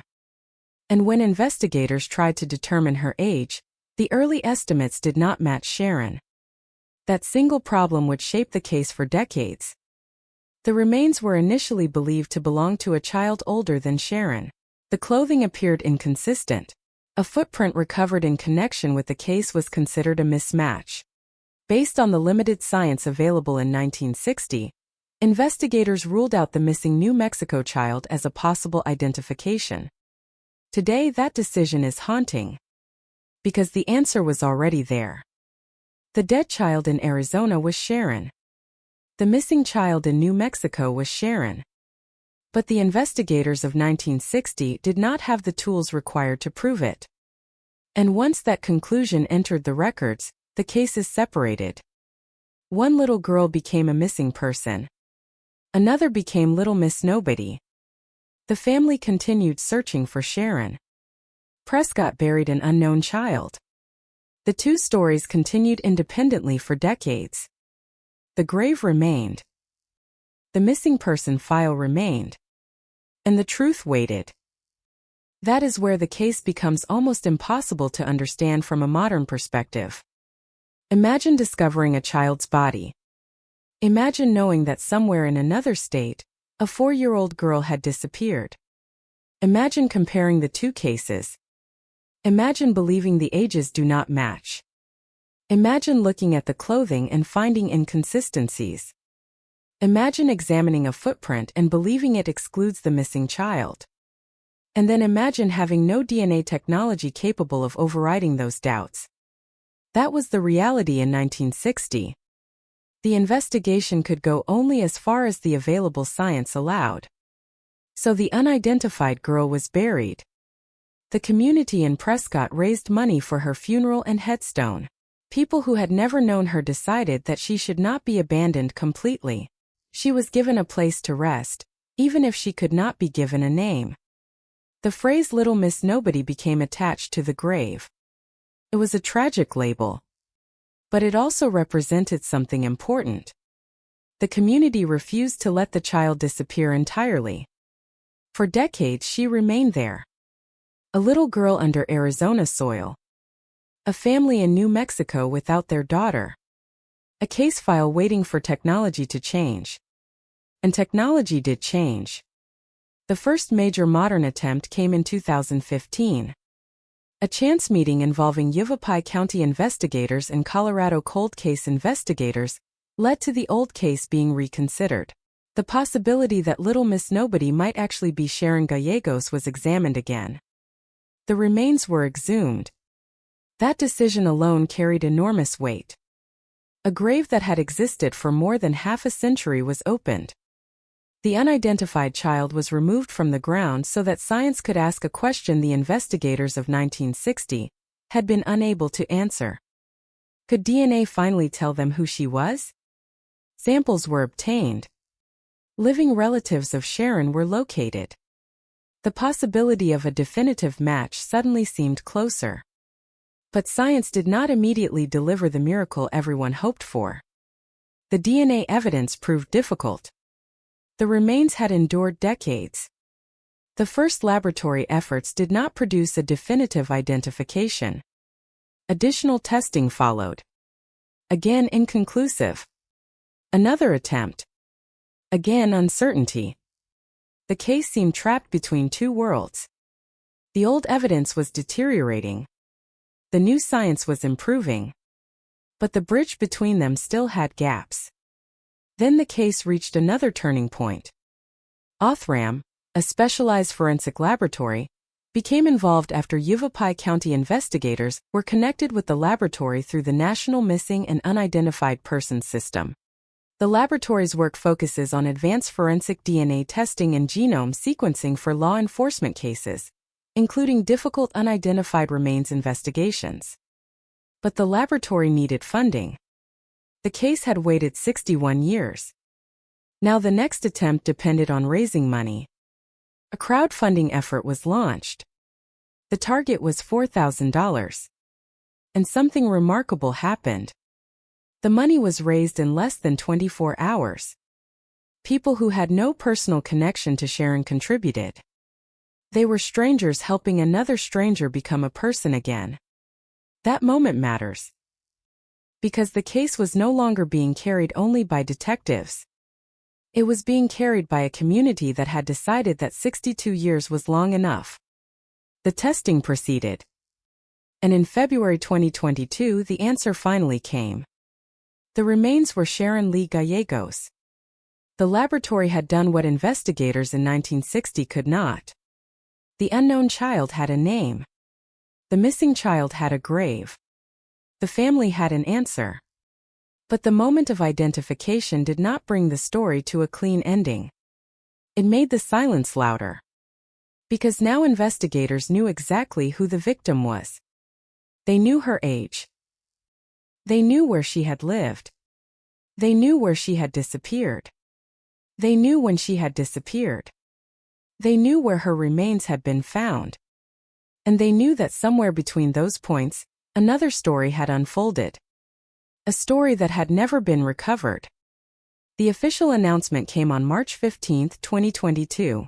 The Yavapai County Sheriff's Office described the identification as the culmination of years of work involving law enforcement, NCMEC, NAMUS, Othram, and others. Sheriff David Rhodes specifically praised the detectives and volunteers who had kept working until the name Little Miss Nobody could finally be removed from the headstone. But there was another voice at that press conference. Sharon's nephew, Ray Chavez. He spoke about a family that had lived for decades under the shadow of her abduction. And he thanked the people of Prescott for caring for his aunt for 62 years. That sentence carries the emotional weight of the entire case. Because Prescott had unknowingly been protecting Sharon's final resting place. The people there did not know who she was. But they cared for her anyway. They maintained the grave. They remembered the child. They preserved the story. And when the truth finally arrived, they were there to hear it. The name changed. The stone changed. The story changed. But the crime did not. Someone still took Sharon. Someone still transported her. Someone still knew where she was. Someone still abandoned her in the desert. And that means the investigation is not a historical curiosity. It is an unfinished homicide investigation. The most important evidence may no longer be physical. It may be human. A person who was alive in 1960 may have known the suspects. A person may have seen the vehicle. A person may have heard the story from a relative. A person may have noticed something strange in the days after Sharon disappeared. A person may have been told a secret. And for 62 years, that secret may have remained inside a family. This is where cold cases become unpredictable. A detective can search a database. A scientist can sequence DNA.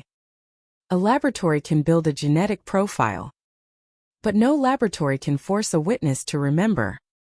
No database can reconstruct a conversation that was never recorded. No machine can automatically retrieve a confession that someone whispered to another person in 1960.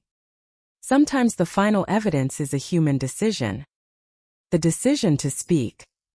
That is why investigators continued asking for witnesses, and anyone with knowledge of the events of that July day to come forward. The appeal is more than a formality. The identification created a new opportunity. For decades, investigators could ask the public, "Who is Little Miss Nobody?" Now they can ask a much more precise question. Who remembers Sharon? Who remembers the abduction? Who remembers the green Plymouth? Who remembers the man? Who remembers the woman?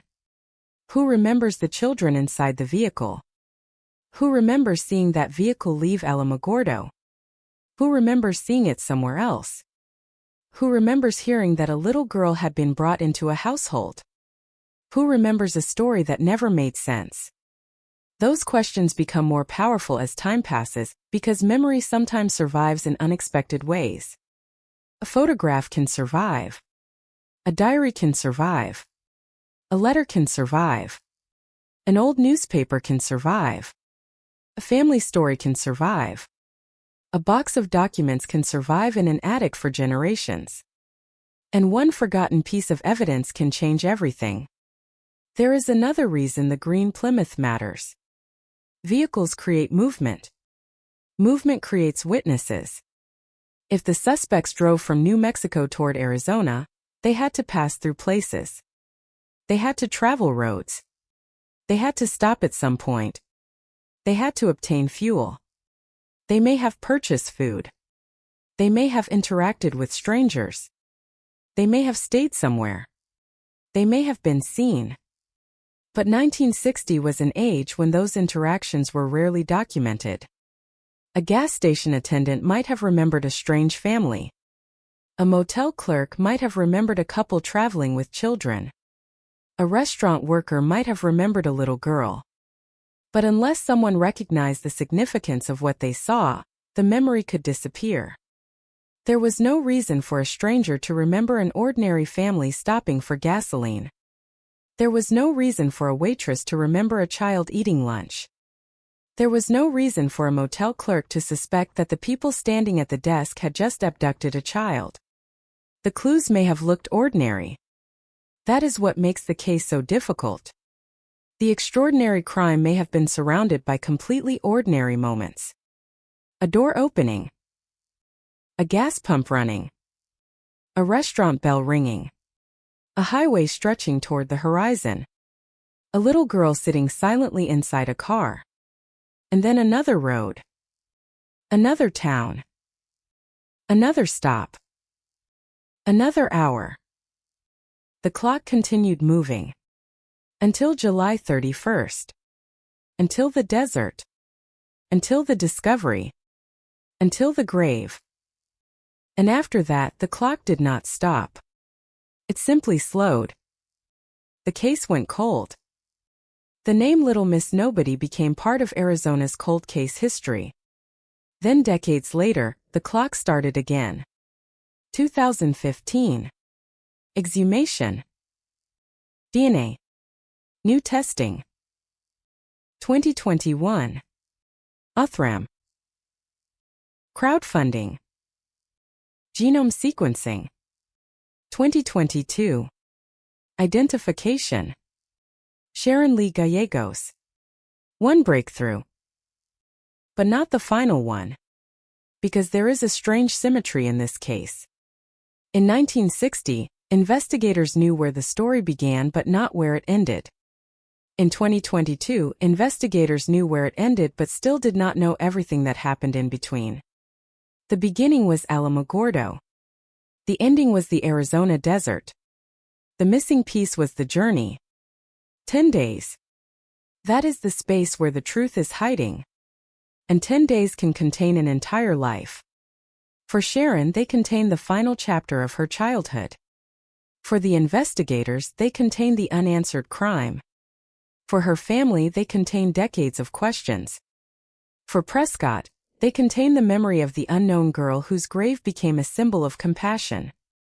And for whoever knows what happened, they contain a secret that has survived longer than most secrets ever do. 62 years. A lifetime. And yet the case still has no suspect publicly identified as responsible. No final explanation. No complete reconstruction. Only Sharon's name. Only the grave. Only the surviving records. And the possibility that somewhere, someone remembers more than they have ever said. The child who was once called Little Miss Nobody is finally known. Now the investigation has to ask the question that matters most. Who made her nobody? Who took her name away? Who took her home? And who left her alone in the Arizona desert? Those questions remain. And until they are answered, the grave in Prescott is not the final page of Sharon Lee Gallegos' story. It is evidence that the story is still unfinished. The grave in Prescott had finally been given the name it should have carried from the beginning, but a name could not erase the image that had haunted the case since 1960, a dark green car disappearing into the distance with a 4-year-old girl inside. For decades, that image existed only through witness recollections and old investigative records. There was no video, no photograph of the abduction, no recording of the voices, no digital trail, just fragments. A woman approaching a child, a promise of candy and clothes, a little girl refusing, a hand grabbing her, a car waiting nearby, children already inside, then movement, then silence, and somewhere beyond that silence, 10 days that investigators still cannot fully reconstruct. That is the part of Sharon Lee Gallegos' story that remains almost unbearable. The identification answered the question of who the victim was, but it did not answer the questions surrounding the crime.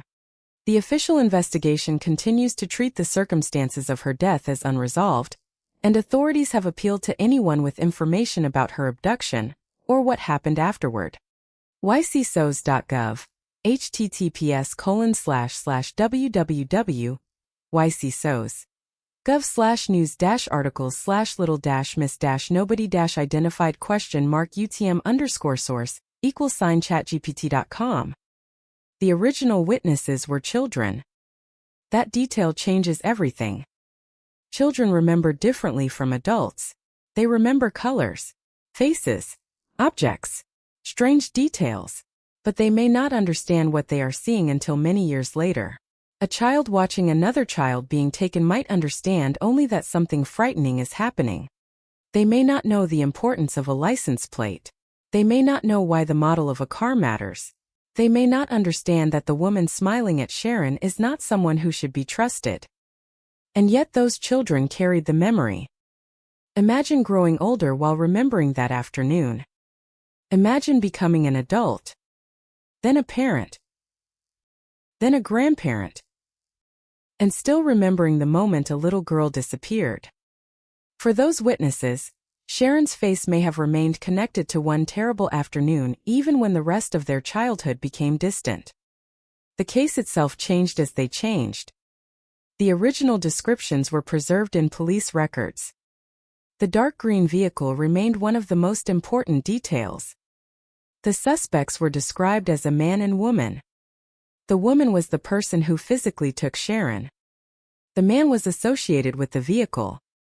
Other children were reportedly present. That last detail has always made the case particularly unsettling. Why were children in the vehicle? Were they related to the adults? Were they their children? Were they traveling together? Did they know what was happening? Did they understand that Sharon was being taken against her will? Were they frightened? Did they remember Sharon afterward? Those questions cannot be answered from the surviving public record with certainty. But their presence creates a possibility that investigators have never been able to ignore. The people who took Sharon may have appeared outwardly ordinary. A family traveling. A man driving. A woman speaking to children.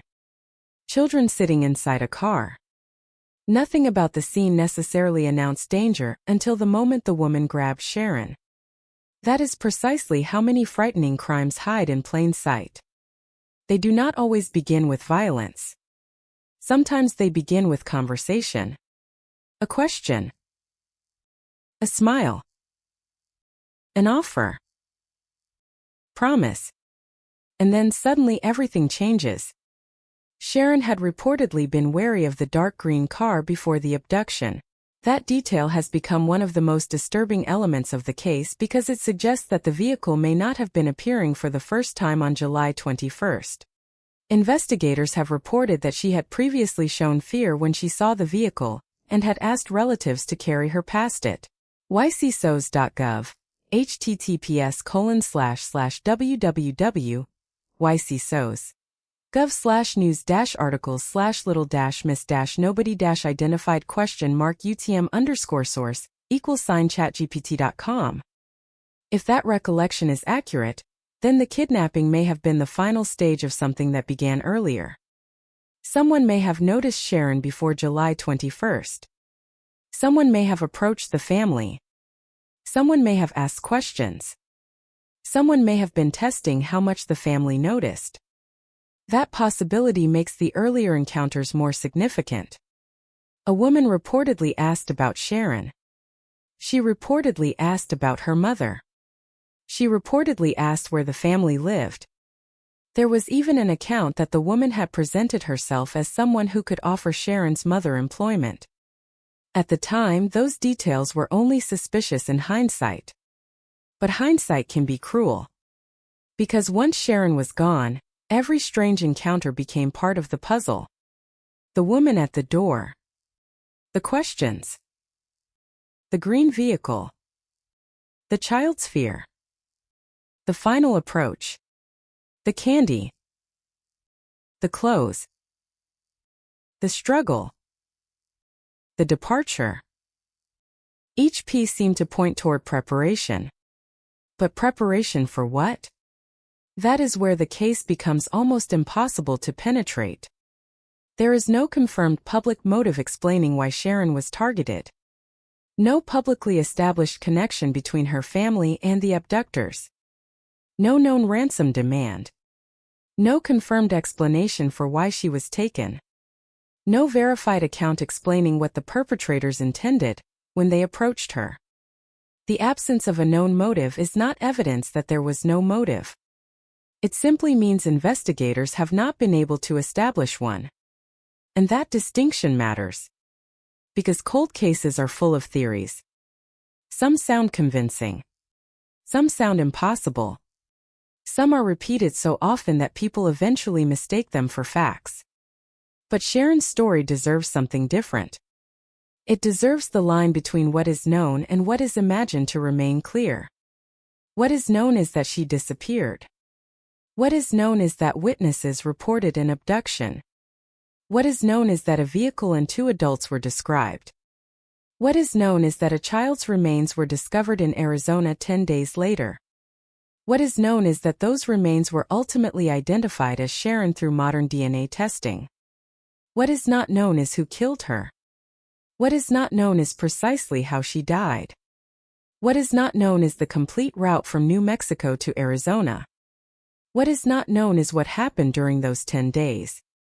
And what is not known is whether anyone who witnessed something important has remained silent for more than 6 decades.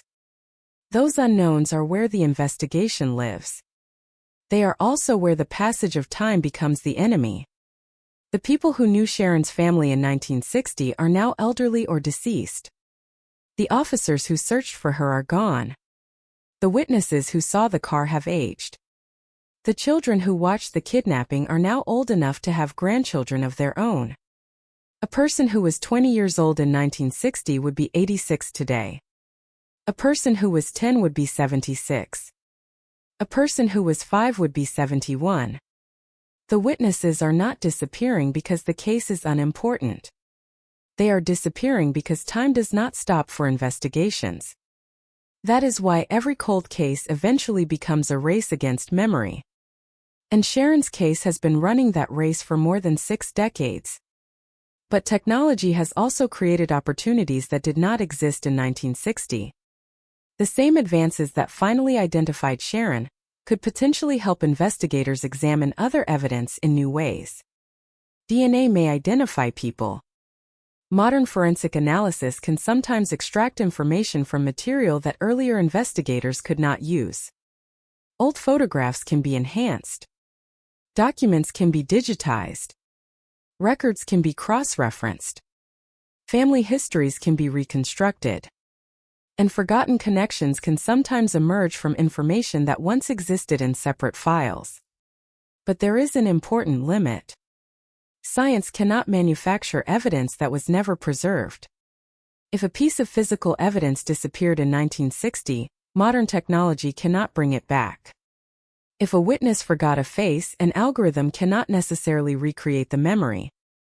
If a crucial document was destroyed, there may be no copy. That is the paradox of the Sharon Gallegos case. Modern science achieved the impossible by identifying her. But it cannot automatically reconstruct the lost world around her. The DNA could tell investigators that Little Miss Nobody was Sharon. It could not tell them who sat behind the wheel of the green Plymouth. That information must come from somewhere else. Perhaps an old record. Perhaps an old photograph. Perhaps another survivor. Perhaps another family. Perhaps a person who has spent decades believing that nobody would ever ask. And that possibility is what keeps cold cases alive. A person may know something without realizing how important it is. Someone may remember that a relative owned a dark green Plymouth. Someone may remember that the relative traveled through New Mexico in July 1960. Someone may remember that the family suddenly had a story about a little girl. Someone may remember an unusual trip. Someone may remember a strange conversation. At the time, none of those details would necessarily have meant anything. But viewed through the lens of Sharon's disappearance, they could become significant. This is why old investigations are sometimes reopened repeatedly. Not because investigators expect miracles. Because time can change the meaning of evidence. A fact that looked meaningless in 1960 can look different in 2022. A family story that sounded harmless can become suspicious when placed beside a police report. A photograph that was once just a photograph can reveal a vehicle in the background. A name that once meant nothing can suddenly connect 2 families. And a witness who once believed their memory was insignificant can finally understand that even a small detail may matter. Sharon's case has already demonstrated the power of persistence. For decades she was unidentified. Then science gave her back her name. That alone is extraordinary. But the same principle now applies to the investigation itself. The case cannot be allowed to disappear simply because the original detectives are gone. The evidence has to survive them. The records have to survive them. The questions have to survive them. And most importantly, the public has to remember that Sharon was not simply a symbol of an old mystery. She was a child. She was 4 years old. She had a mother. She had siblings. She had relatives who knew exactly what her voice sounded like. She had a place where she belonged. Then one afternoon that life was ripped apart. For the family, the nightmare did not last 10 days. It lasted 62 years. Every birthday after 1960 had a question attached to it. Where is Sharon? Every Christmas had an empty space. Every family photograph contained the memory of the child who should have been there. And when the answer finally arrived, it was not the answer anyone wanted. She had been dead for more than 6 decades. The family had not been waiting for a reunion. They had been waiting for a grave. And now they had one. But even grief changes when the circumstances remain unexplained. There is a difference between knowing that someone died and knowing what happened to them. There is a difference between having a grave and having justice. Sharon has the first. The second remains unfinished. That is why the name on the grave matters. It is not simply an identification. It is a statement. This child existed. This child mattered. This child belonged to someone. This child was Sharon Lee Gallegos. The phrase Little Miss Nobody can no longer define her. But it can still define the mystery. Because the world still does not know who made Sharon disappear. The world still does not know why. The world still does not know what happened during those 10 days. And somewhere in the shadows of that unanswered history, the dark green Plymouth remains. A vehicle from another era. A vehicle that may have carried the final living moments of Sharon's childhood. A vehicle that was seen. A vehicle that was described. A vehicle that disappeared. And if someone remembers where that vehicle went, the case may not be as silent as it seems. Because 62 years can destroy evidence. But 62 years can also preserve secrets. Secrets buried in family conversations. Secrets hidden in photographs. Secrets carried by aging witnesses. Secrets that may have been dismissed for decades. And perhaps the most important secret is not the name of the killer. Perhaps it is simply the answer to one question. Where was Sharon between July 21st and July 31st? That question is the doorway. Behind it may be the route. Behind the route may be the people. Behind the people may be the motive. And behind the motive may finally be the truth. For now the door remains closed. But Sharon's name is no longer lost. The investigators have the identity. The family has the grave. The community has the memory. And the case still has questions. Questions that have survived longer than anyone expected. Questions that refuse to die. And until someone answers them, the desert outside Congress will remain more than the place where an unidentified child was found. It will remain the place where a little girl's story was interrupted. A place where 62 years of silence finally gave up her name. But not yet the names of those responsible. The names of the dead can sometimes be recovered. The names of the living can sometimes disappear. In Sharon Lee Gallegos' case, those two truths collided across 62 years. Her name survived inside a family that never stopped knowing who she was. Her body survived inside a grave where nobody knew who she was. Between those two facts was a mystery so deep that generations grew old before science finally connected them. And even after that connection was made, one question remained standing exactly where it had stood in 1960. Who took Sharon? The answer begins with the people who saw her disappear. They were not detectives. They were children. They were simply outside playing when a dark green vehicle appeared.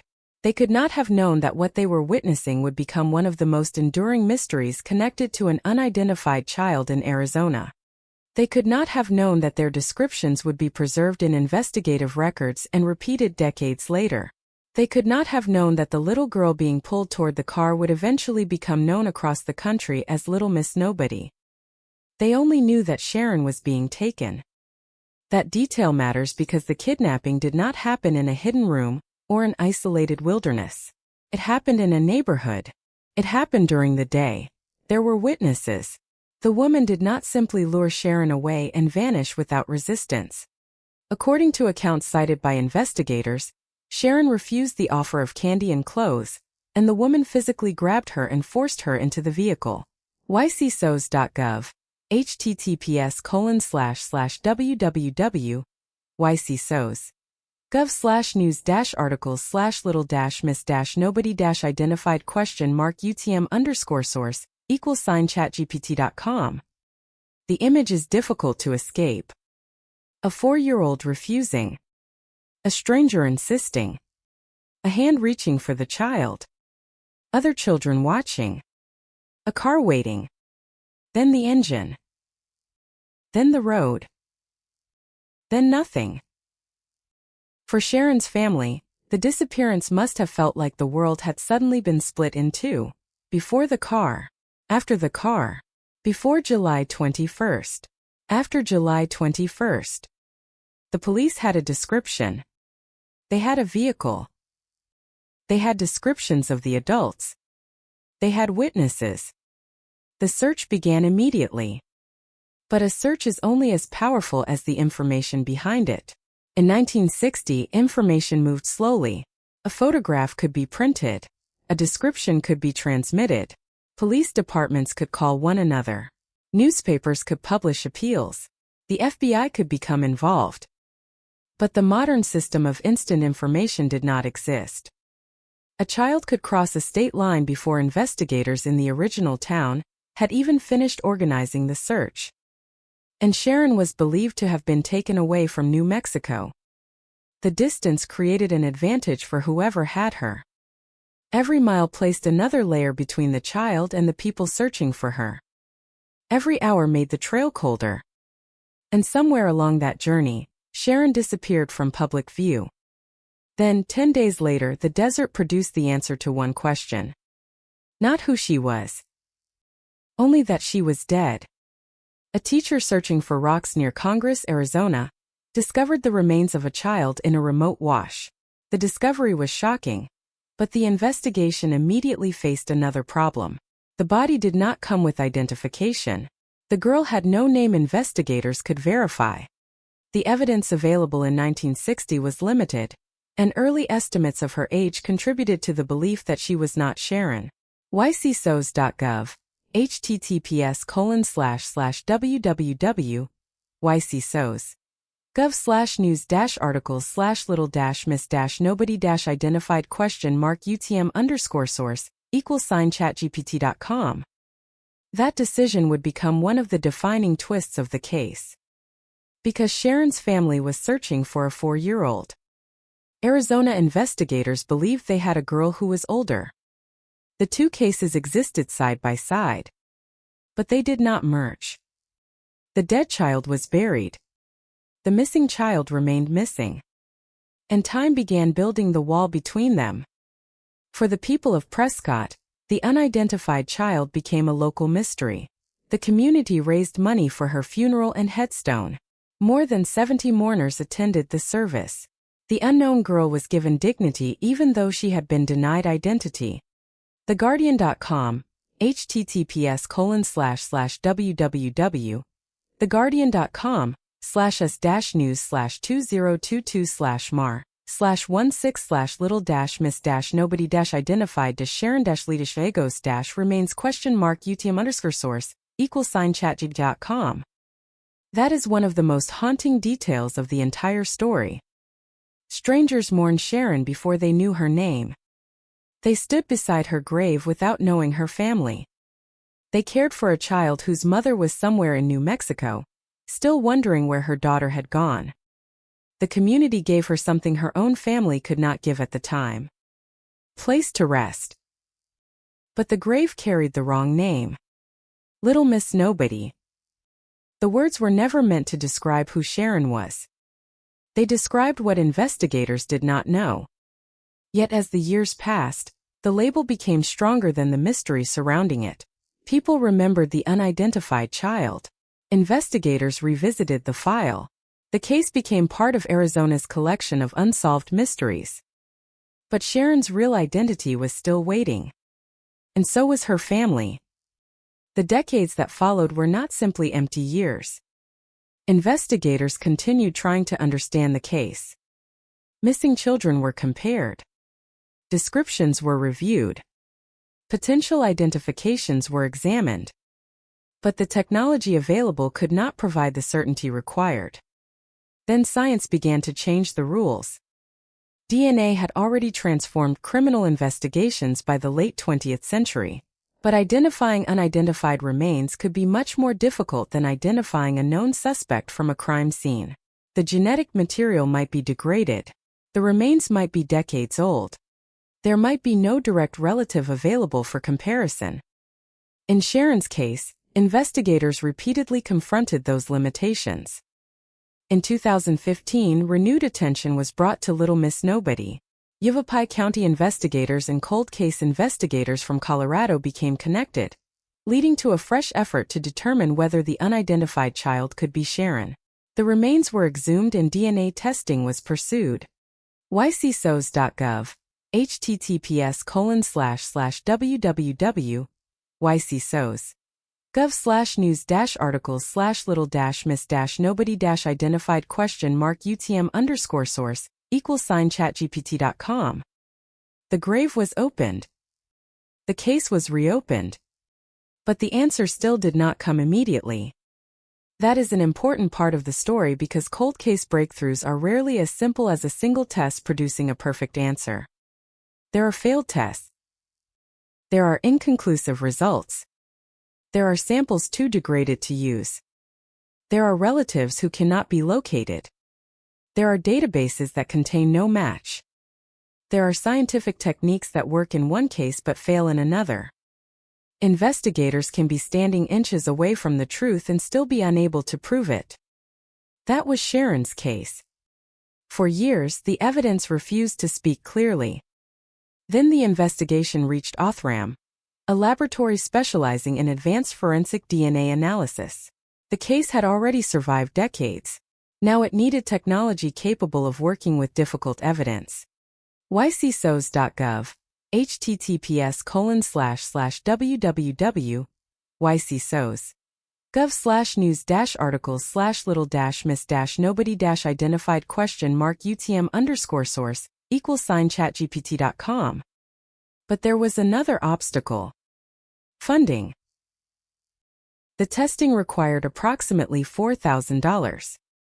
A fundraising campaign was launched. The public responded almost immediately. The entire amount was raised in less than 24 hours. That moment is easy to overlook, but it tells us something important about Sharon's case. People still cared. Decades had passed.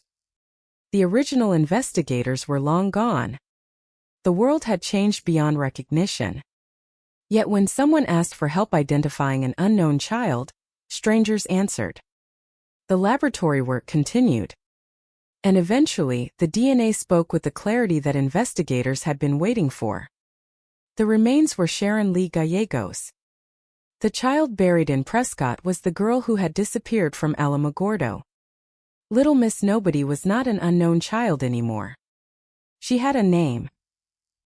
The announcement came in March 2022. For Sharon's relatives, the news was both devastating and liberating. The family finally knew where she had been. The mystery surrounding her whereabouts was over. There was no longer a question about whether she had survived. She had not. But knowing the location of a loved one's remains is not the same as knowing what happened to them. That distinction became painfully clear.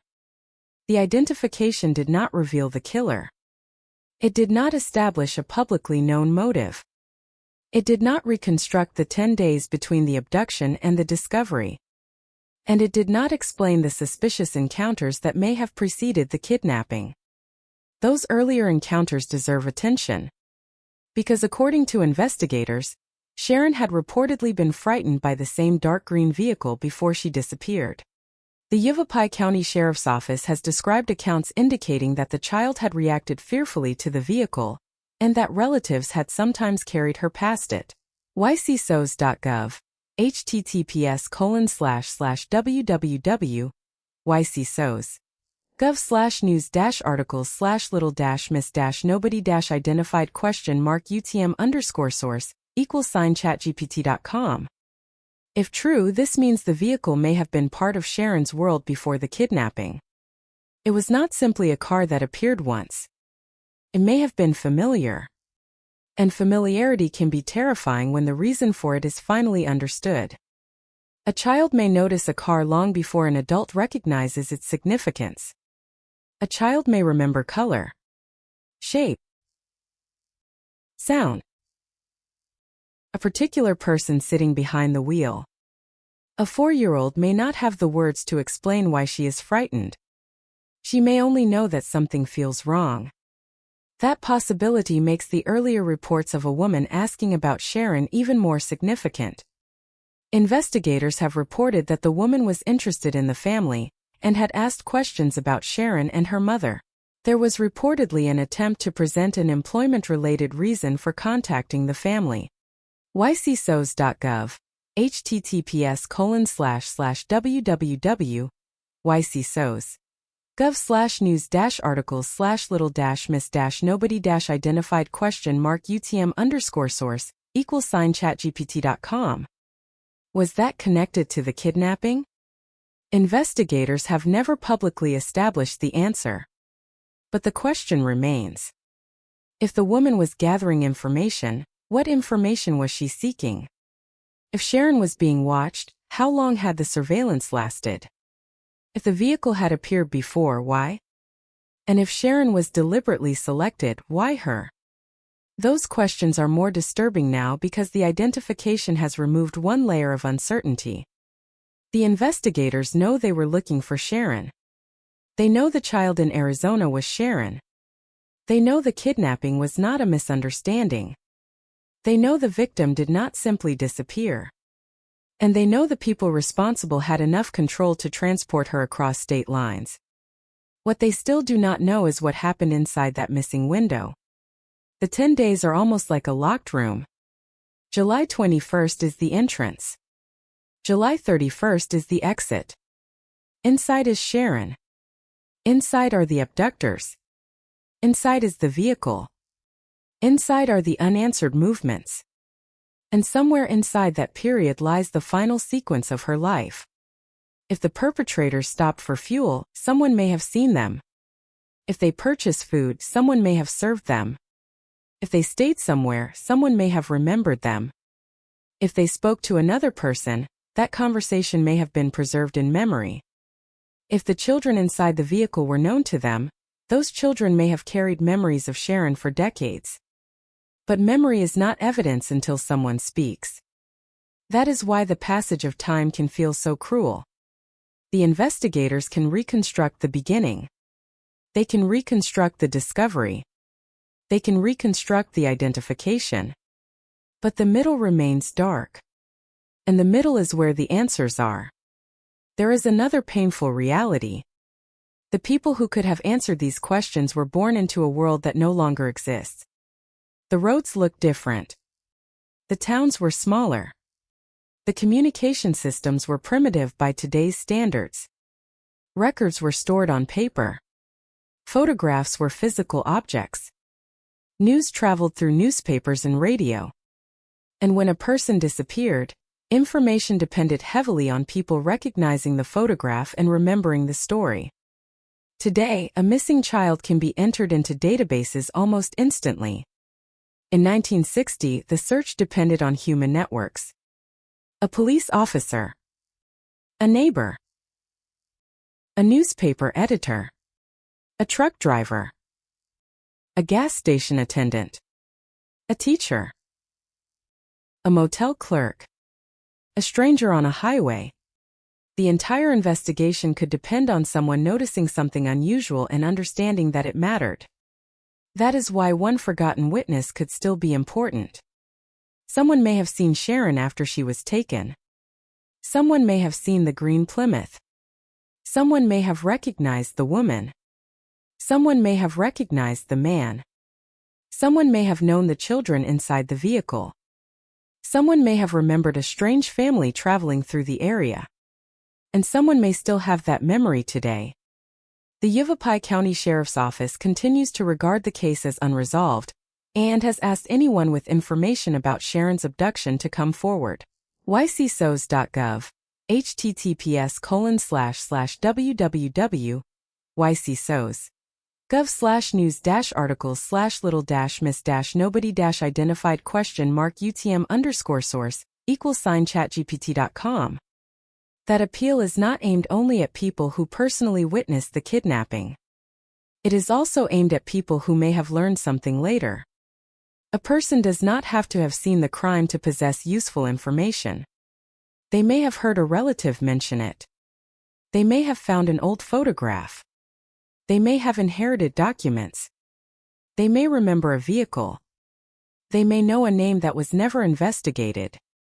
That is the strange nature of old crimes. The most important clue may not look important at first. It may sit inside a box for decades. It may be printed on the back of a photograph. It may appear in a handwritten note. It may exist in a memory someone never thought to report. And when a case is more than 60 years old, even a tiny piece of information can become extraordinary. Because Sharon's story has already proven that time does not always destroy the truth. Sometimes it simply delays it. For 62 years, the truth about her identity was buried. Then a laboratory found it. The question now is whether the truth about her killer has been buried in the same way. Perhaps it is hidden in an old record. Perhaps in a family secret. Perhaps in a memory. Perhaps in a name. And perhaps the person who knows that name has been silent for so long that speaking it now feels almost impossible. But the grave in Prescott has changed. The child beneath it is no longer Little Miss Nobody. She is Sharon Lee Gallegos. And that means the world has one obligation left. To keep asking what happened. Not because the case is famous. Not because it is mysterious. But because Sharon was 4 years old. Because she had a family. Because she was taken. Because someone knew where she was. And because 62 years of silence should never be mistaken for an absence of truth. The desert kept her remains. The years kept her identity. But neither has to keep the crime forever. Somewhere, there may still be a person who remembers the dark green Plymouth. Somewhere, there may still be a person who remembers the woman who approached Sharon. Somewhere, there may still be a person who remembers the man behind the wheel. Somewhere, there may still be a person who remembers the children sitting inside that vehicle. And somewhere, there may still be the final clue. The question is whether anyone will recognize it before the last living memories of July 1960 disappear. Because Sharon's name has already returned from the dead. Now the truth has to do the same.